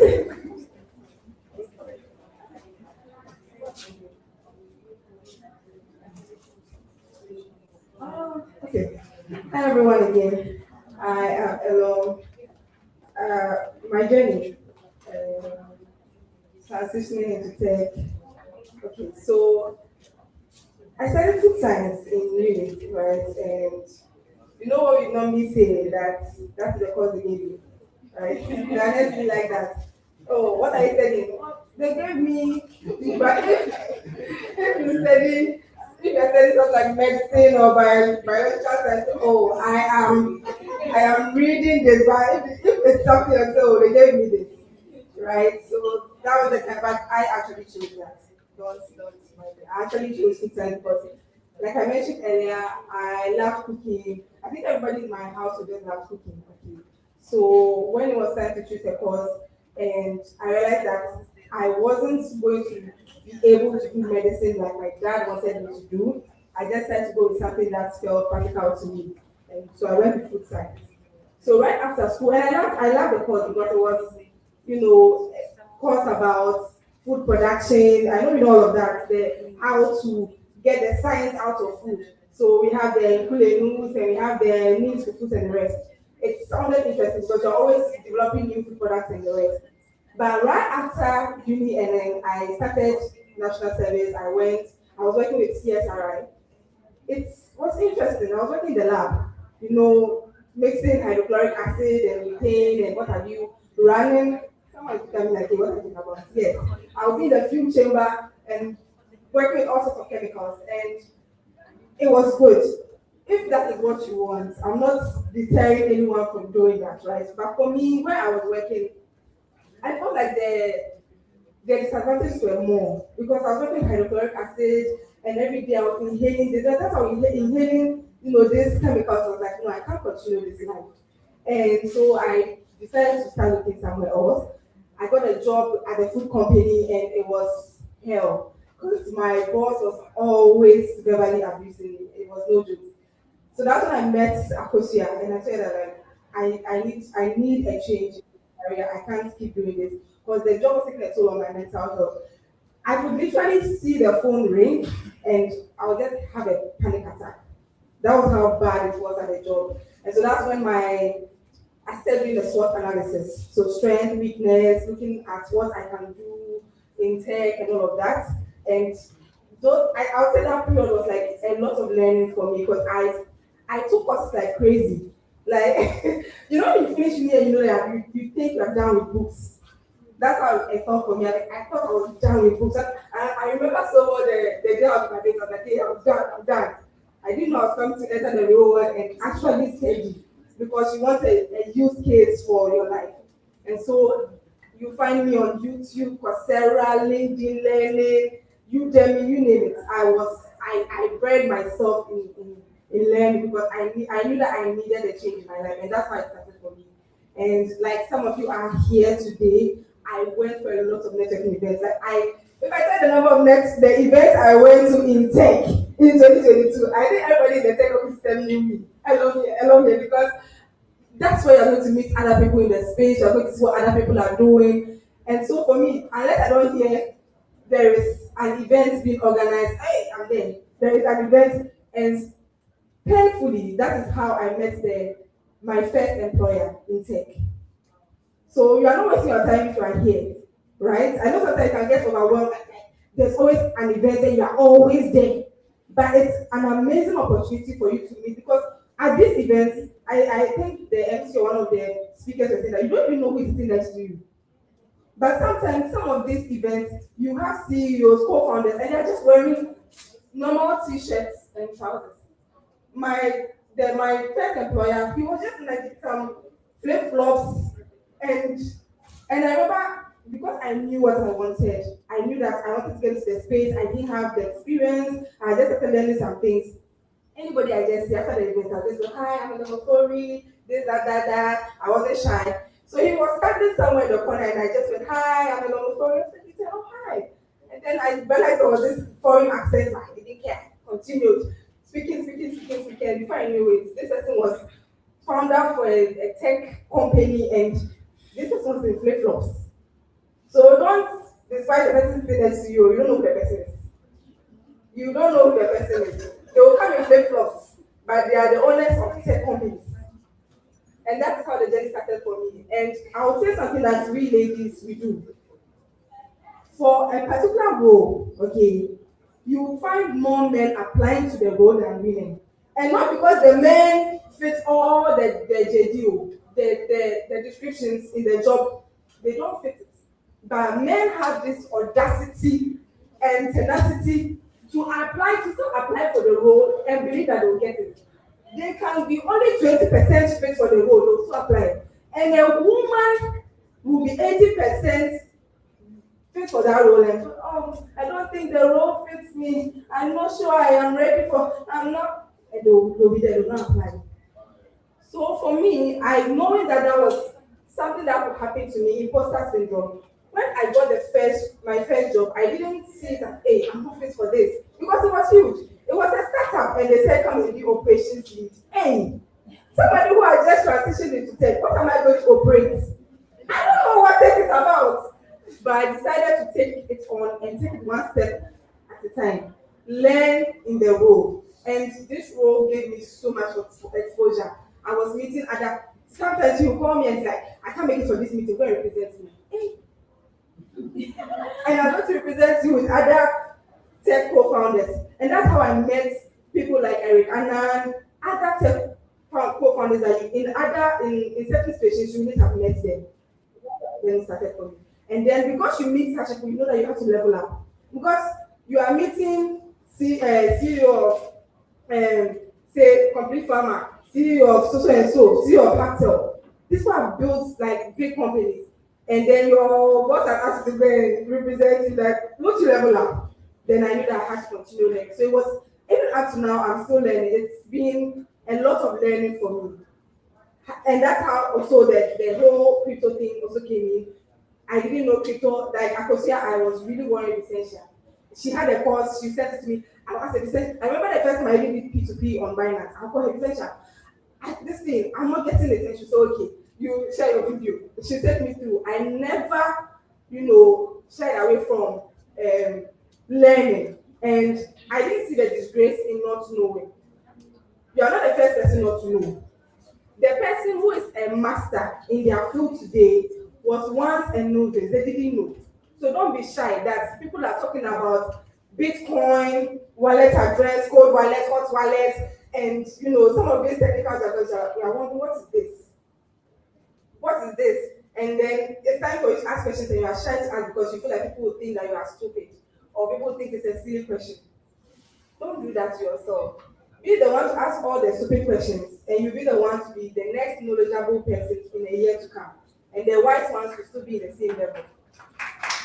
And that's what I did. There was not a time that I thought, if I don't know, I will ask. And I asked.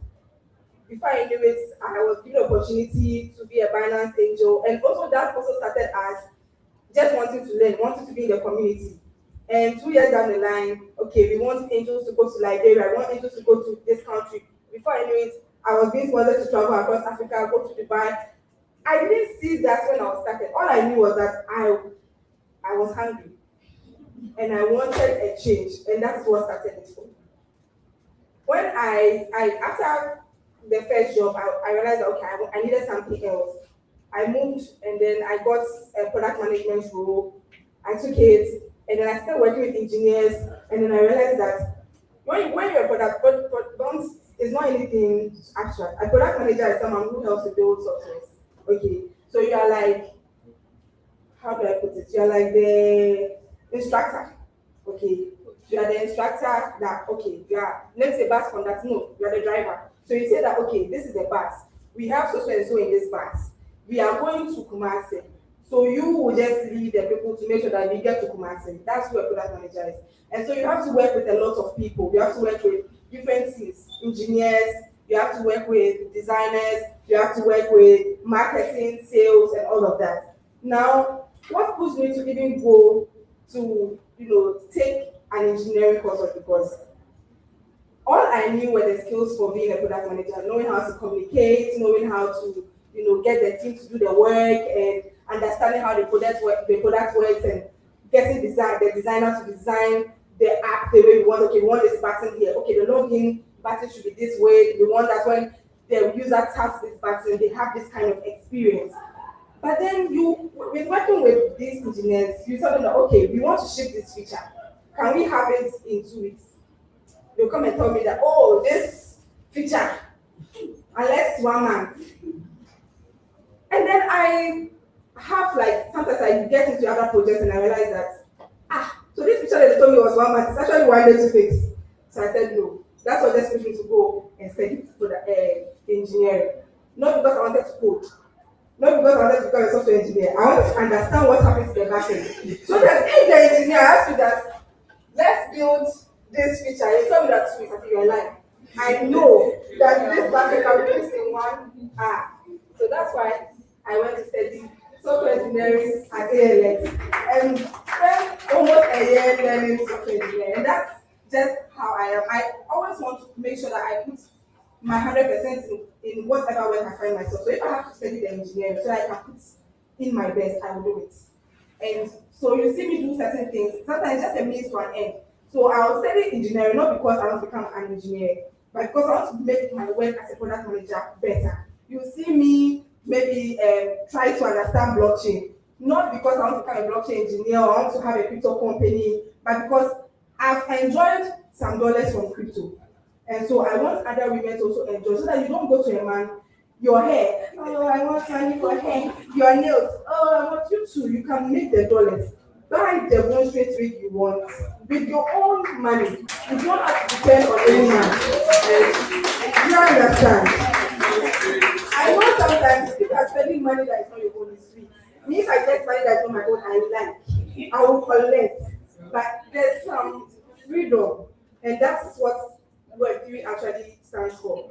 To give everyone the freedom to make their own money and earn their own money. Do you understand? And that's what just pushed me into the crypto space. Also, to educate people so that you also get to know that even you don't have to become an engineer that goes in solidity. There are different, should I say, areas in crypto. You can do content creation. You are good with talking, like me. You can talk. Then you make sure that you learn certain basic concepts about blockchain. Join a community. Apply to be an ambassador for maybe Su Network or Binance or these crypto companies. And before you know it, you are being shipped across countries. Go and do workshops for us. Go and do this. Go and do that. And you have now gotten a stable career in the space. So that's how it started for me, and it's still going for me. I hope I have inspired someone. If someone is gone, I'm Thank you, Ms. Elo. So we'll call on Joy to also share her story. Yeah, Joy, please share it. Good evening, everyone. They put me on the spot, but that's fine. So I'll just speak from what she shared because she has said pretty much everything. But for me, my journey actually started in business. Not what I exactly wanted. My family had a business. I'm Nigerian, by the way. And I was opportune to actually manage the business back when I was 14 years old, for 4 years before I got into college. And I have always done good with my books. So my mates were in school, but I was back home, managing a business. And that 4 years actually really shaped me. Looking back now, when I was in it, it was very bitter, but it actually shaped me. And I got into tech in a very non-techy way. So remember I mentioned I was managing a business. I was managing managing admissions aspect of the business. And so I needed to make my work very easy because I didn't have that much time daily. And so I started looking at how to balance sheets and what I can learn. I came across Excel, I took a course, and was able to automate some things with Excel. And I was like, okay, what else can I do to actually make my work easy? I went online, I searched, and I saw coding. I didn't really take it seriously up until when I was recruiting because I had to move to Ghana for studies. So I was recruiting to replace my role and other roles as well in the school. It was a school business Friday. And so I got to see computer scientists by graduation, like they submit their CVs. And during the interviews, they're first class, by the way, and they don't know how to use Microsoft. And then I also got to imagine how much people earn even after getting a degree. And if you know in Nigeria, they ask you strike, you can spend 8 years in school, just finish a 4-year course. And so afterwards, you get to earn, for me, almost nothing, right? And so I started looking again, what can I actually do to earn money? And I saw coding again, so I took it seriously. And that was my only goal. I didn't know there was something like back-end, front-end, Python. I didn't know, I just wanted to learn how to code.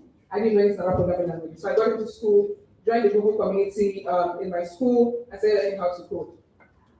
And after, mind you, I did all of this without a laptop, right? I got into school, I didn't own a laptop, I borrowed laptops. And then it was summer holiday and 3 months vacation. And the friend I was using the laptop went home, so I didn't have a laptop. So I came to Accra, my university is in Koforidua, by the way, Eastern region.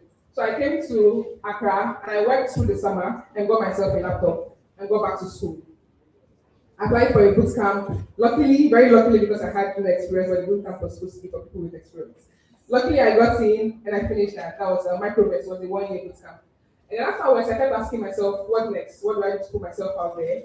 In 2024, I started posting very much online, especially on LinkedIn. So I was able to build a profile for myself, share my story, see the impact it was making. And then I got my first gig to speak at an event. I remember attending an event by Because She Can right here in Michigan when I was seated here, and I saw they found out like a panel discussion like this as well. I just wrote on my notes, if only I could be able to speak on a stage like this in the next 5 years. And in the next 1 month, I was already doing that. Right? And so I was able to speak at several events, travel for events, one of these events of which I also met Akusia here as well. And we got to connect afterwards.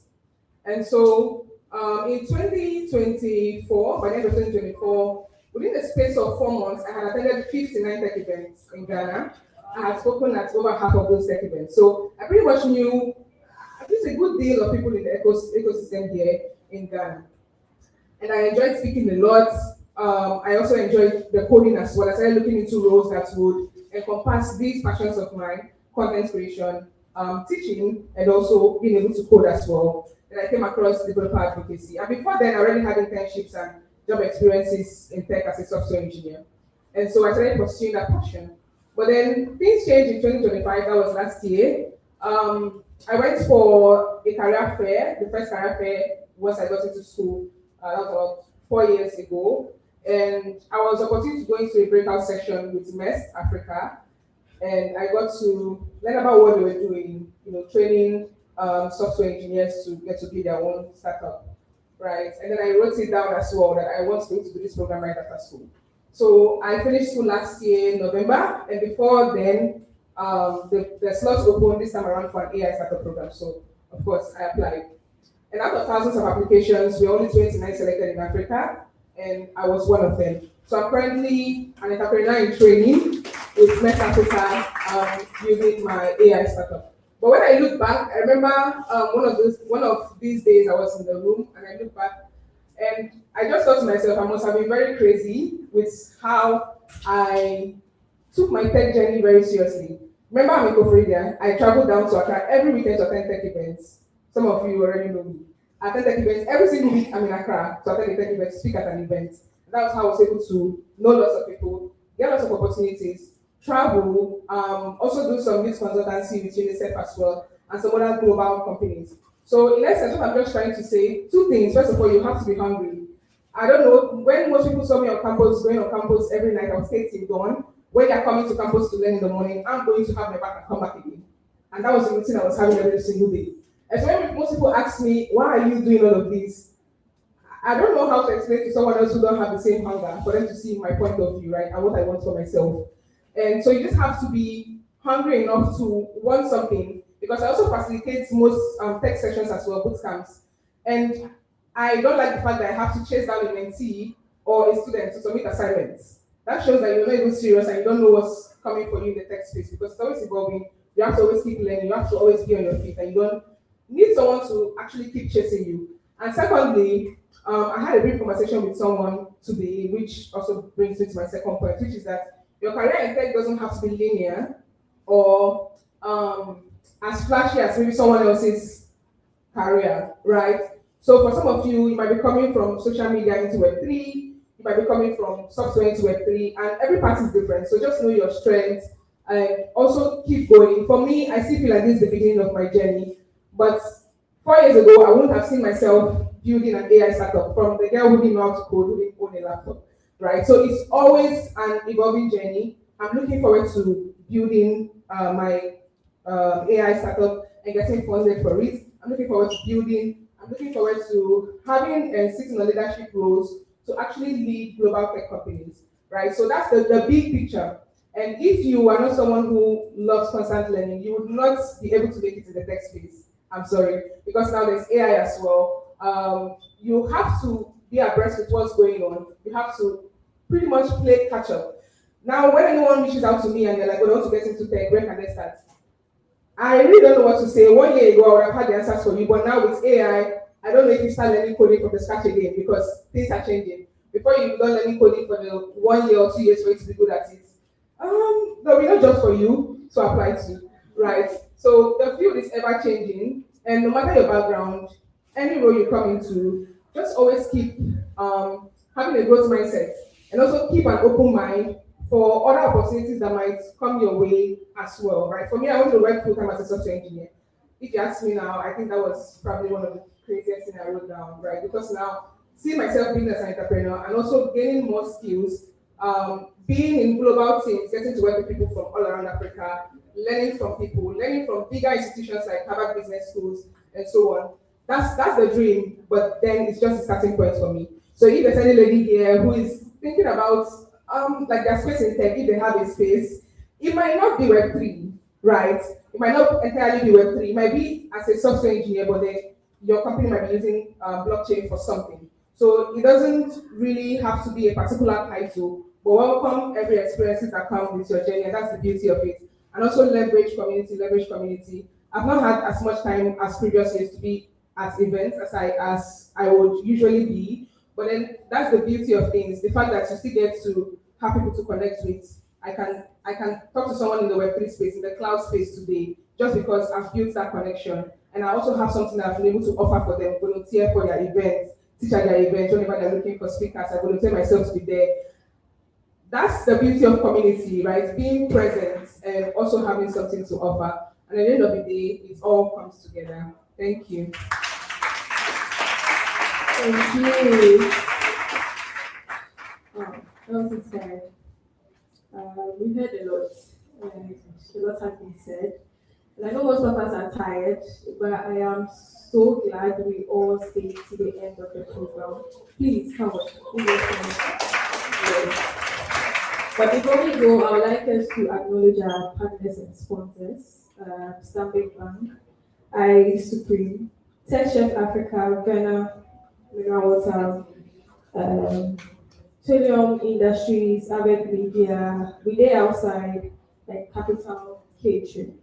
I think we would want to receive just a minute talk from Tech Chef.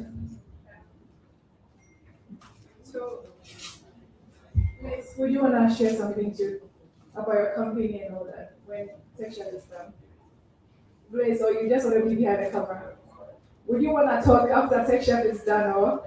Okay, you said you want to be behind the camera, so we would have some few words from Tech Chef, the partner, and then we also have some few words from Lenway. So Lenway is going to make our journey Web3 very easy, so they'll talk about it. So Tech Chef.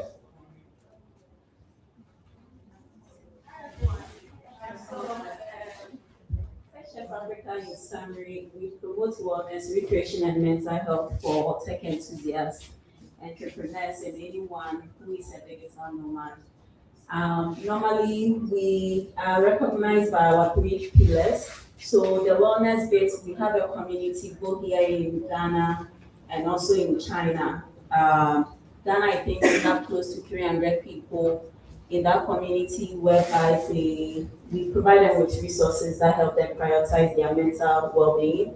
And same for the China community too as well. So if you are here and you are looking for a like-minded community whereby you get to connect with folks in tech, entrepreneurship, and also have conversations about wellness, finance, everything related to wellness, you can get it in there. I think our upcoming program is a masterclass with Pickens on stock investment for techies. That's one thing that we are working on currently.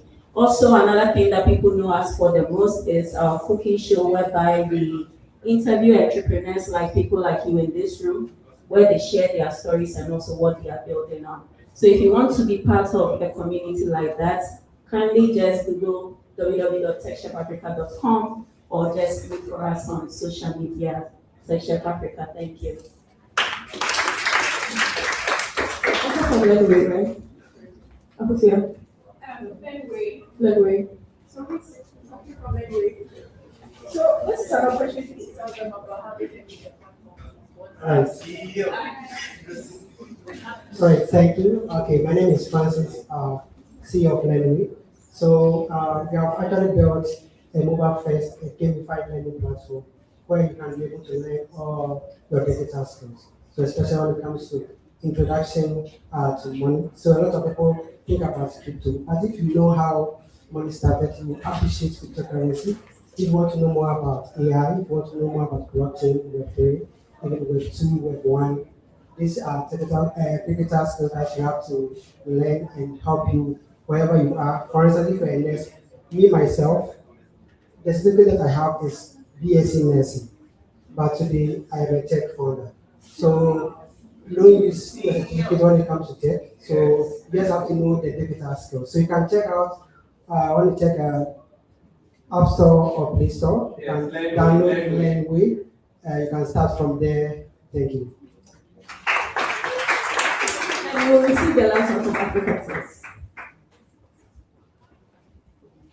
Hi everybody, good evening. I'll try my best to be very good.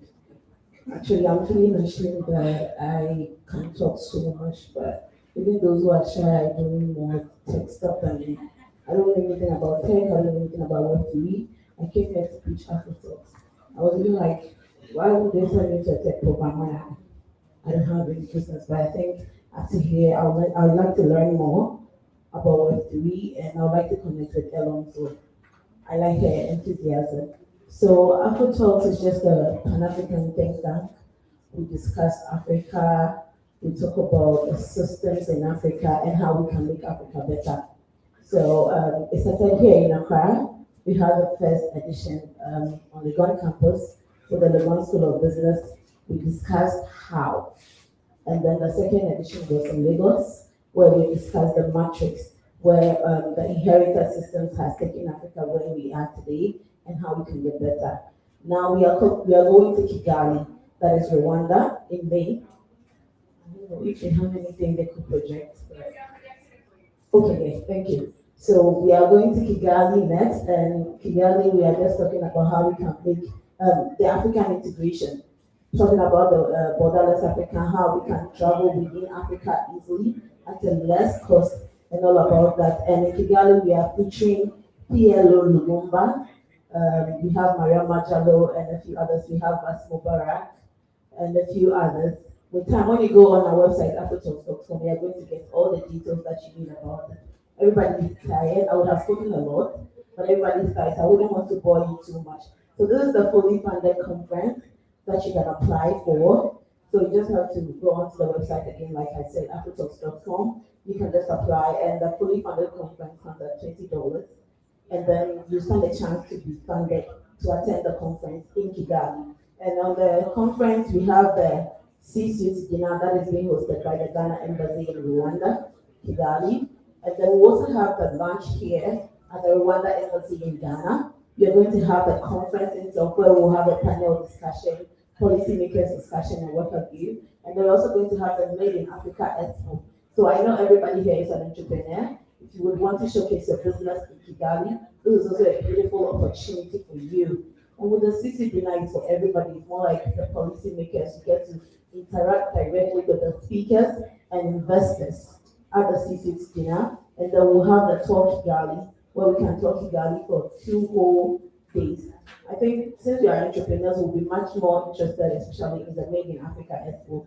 It's big, it's huge, and it will be held at the Kigali Conference and Exhibition Village. So you could just go online. If you want to fund it yourself, we have the self-funded package that is going for $900 now for early bird, till the end of March. Because you know the ticket prices, they increase as the time gets closer. So if you would want to attend, you can take advantage of either the fully funded conference or the self-funded conference, which is going on for $900 at the moment. So I don't know if anybody has a question, but if you have any questions, you can get all the numbers, you contact me on our website, or just go online, afrotalks.com. You get all the details that you need. Thank you very much for listening. Everybody's tired, so let's go home. Have a good evening. Thank you. Well, you see outside decided to talk, so. Thank you. Thank you. Good evening, everyone. My name is Bliss, and I'm the founder of Midday Outside and Midday Outside Studios. Midday Outside is a PG word. Basically, we are outside. So anything, events, experience, anything, we spotlight it on our platform. It is the platform you want to go when you want to know what is happening outside. Anything events. We've had partnerships with Afrofuture, big concerts, almost all the big events. But now we are trying to look in other directions of the events like tech and other aspects. So by next week, we have a fully developed platform where you can list your event or experience. When I say experience, for instance, you're a fashion designer and you want people to learn your craft, or you are an artist and you want people to enter into your world, how you do your stuff. You can just list the experience there and we'll sell it for you. That's all. We have about 20,000 plus community members, active community members across all social media platforms. So be rest assured that whenever you put your experience or your event on our platform, there's more leverage for you. So I want to urge you all to try our platform. If you can just check it out on Instagram, TikTok, everywhere. Thank you. What's the name again? The Day Outside. Day Outside.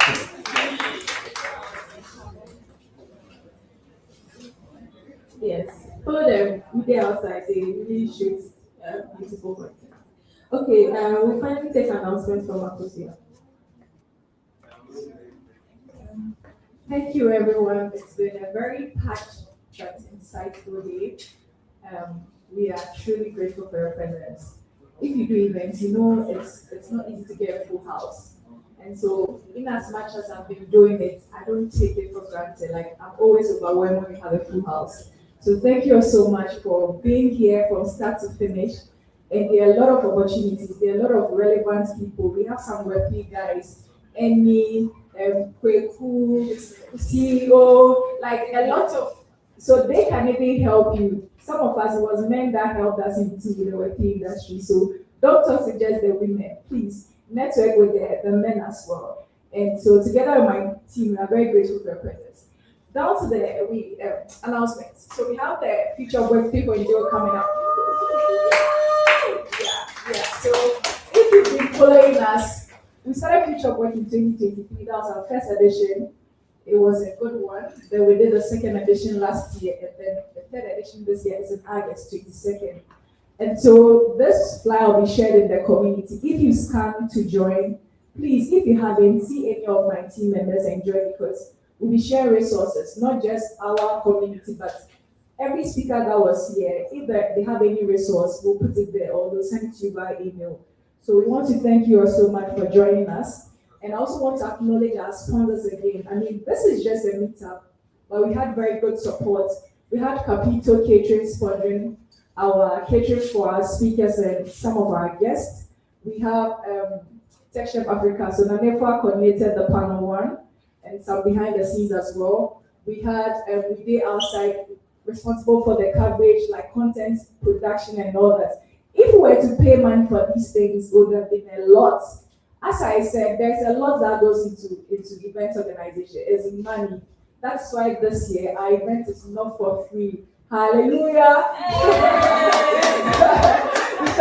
This year, Future Work is not for free. We are sorry, but we cannot keep doing it for free. We've built value, we've given out value. We believe it's time for us to elevate by letting people pay so that we can give you much more experience. And then we had Afro Talks also talking about Kigali. So we are partners with them, and we'll be having a meetup in Kigali on 28th May alongside the Afro Talk event. So if you have friends in Kigali, please tell them that BetechConnected is coming to Kigali. Thank you all so much for joining us. The shop with the money, how much are we looking at? Oh, it will be very affordable because I mean, our goal is not to make money. Truthfully, after our first edition, someone actually told me, a very good friend was like, Kusia, this money you could have bought a car with it too. But the truth is, I look back and it has paid in so many ways. Sometimes we look at the money and we feel like, oh, why would I do free stuff and spend a good amount of money? I could have been chilling. But I know through this community, we've had people who have gotten jobs, they've started their tech careers, and that alone is fulfilling for me. I mean, money can lose value, but touching people's life can never lose value, right? I also want to give one person an opportunity to talk about what they do, and that's Yvonne. Like, she's surprised I mentioned it because I love what she's doing. She's giving student scholarships. So Yvonne, please, in 1 minute, please come and tell us what Shine and Shine is doing.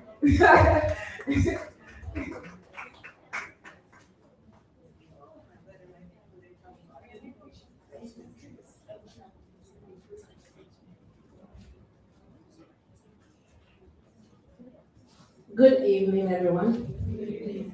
I was taken aback when she called me because I was getting ready to exit the space. I came pretty late, but a few conversations I listened to from crypto to Elon's journey, Joy, honestly, got me thinking. It was so nice to hear them be very candid with their experiences. Now, Akosia, thank you, but no thank you. So I got to know Akosia through my event. She came as a guest. And for the benefit of those who do not know me, my name is Yvonne Dumont, and I'm the co-founder of Thrive and Shine. So you can check it after I'm done. It's a non-profit dedicated to unlocking all barriers to STEM education, from scholarship, mentorship, and then network opportunities. So we provide those opportunities to university students, and currently we have students all across the country that are partaking in our opportunities. So what differentiates us from other scholarship platforms or opportunities, that we try to make it as holistic as it can be. And what do I mean? We do not just pay your fees and provide you with tuition, we make sure we are part of your journey. And being part of your journey is that I monitor how you are operating in school as a student. I share all the opportunities like events like this with you. I share with you resources in terms of, okay, there's Google professional certification, you are reading computer science. What do you need to make that journey work for you? So I do not leave you hanging after paying your fee. And we always have quarterly or monthly meetings, depending on the cadence that we've agreed, just to know what are your unique challenges. What can we do to make your life better? Because at the end of the day, I want you to come out as successful as you can be. There are many people on campuses that have free time on their hands but do not know that there are opportunities out there they could be making use of. So we try to introduce every opportunity we know as co-founders and as team members to their students. So that's really what we do, and also very high impactful workshops. So we had a big workshop at the World Bank in partnership with MTN and some of our incredible partners, and we had speakers from Google, from MasterCard, and all the big techs you could think of, just to introduce these students and the whole public to opportunities like that. So that is what Thrive and Shine is all about. And we've opened up our scholarship application for 2026, 2027. And again, our target is underserved, underprivileged students, but brilliant. So we know when we say scholarship, there are students who are already from good homes and still want to pocket their money and benefit from it. So this is purely targeted at very brilliant but underprivileged students. Thank you for your time and have a good day.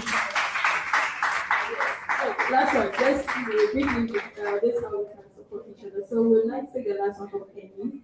We'll talk about his startup as well.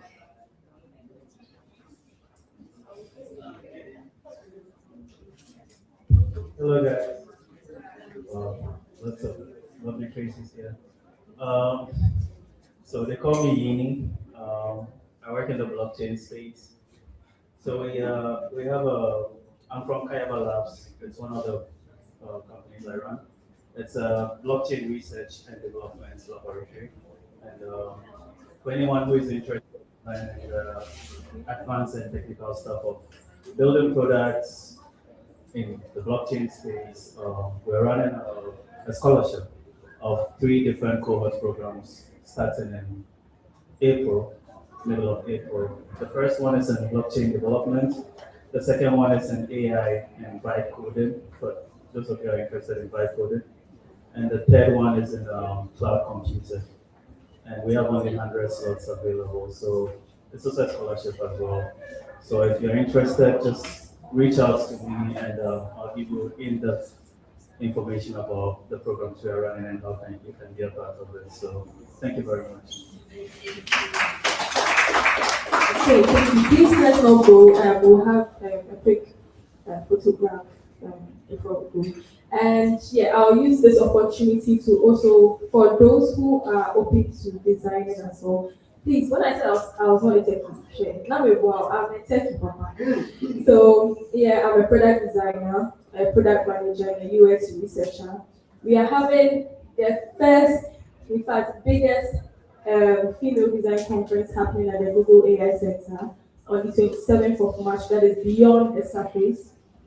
Yes, so if you are interested in designing creative space, see, it doesn't matter where you are in, just come and learn, come and have fun, come and network, come and take pictures.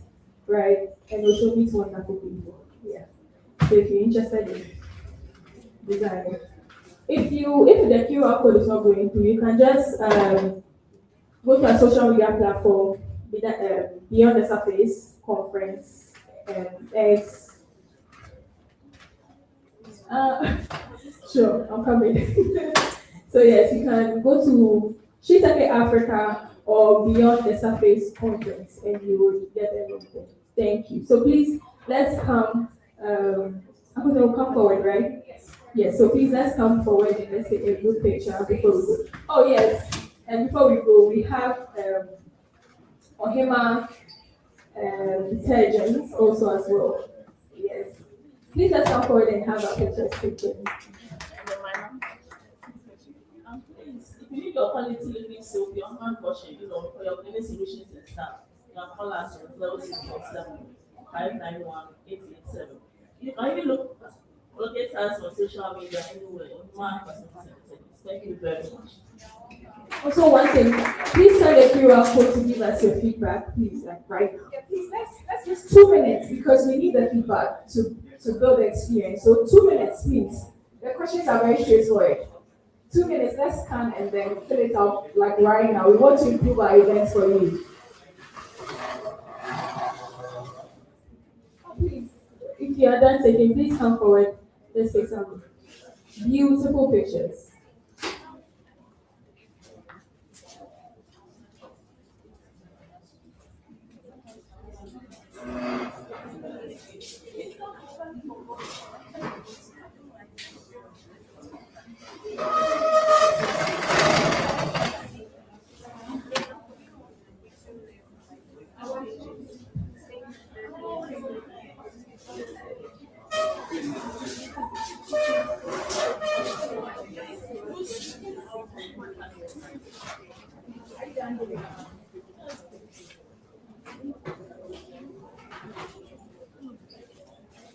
Please, let's come forward. Let's come forward. All of us.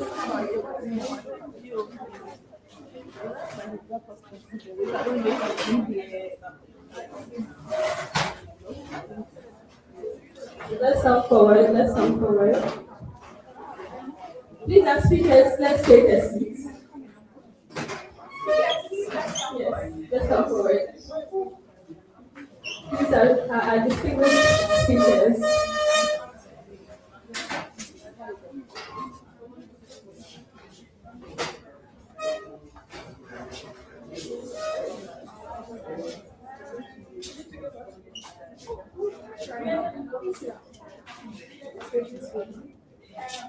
You can stand.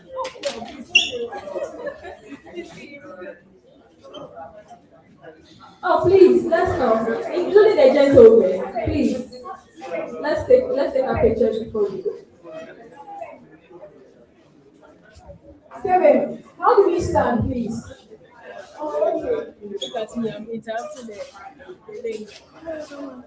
It's just one person watching. Everybody will come and watch it.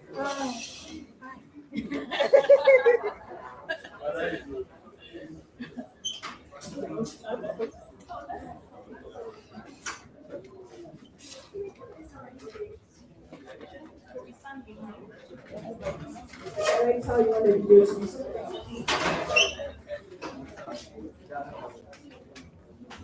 Yeah, it doesn't have that. Thank you to our online participants. We are grateful. Bye bye.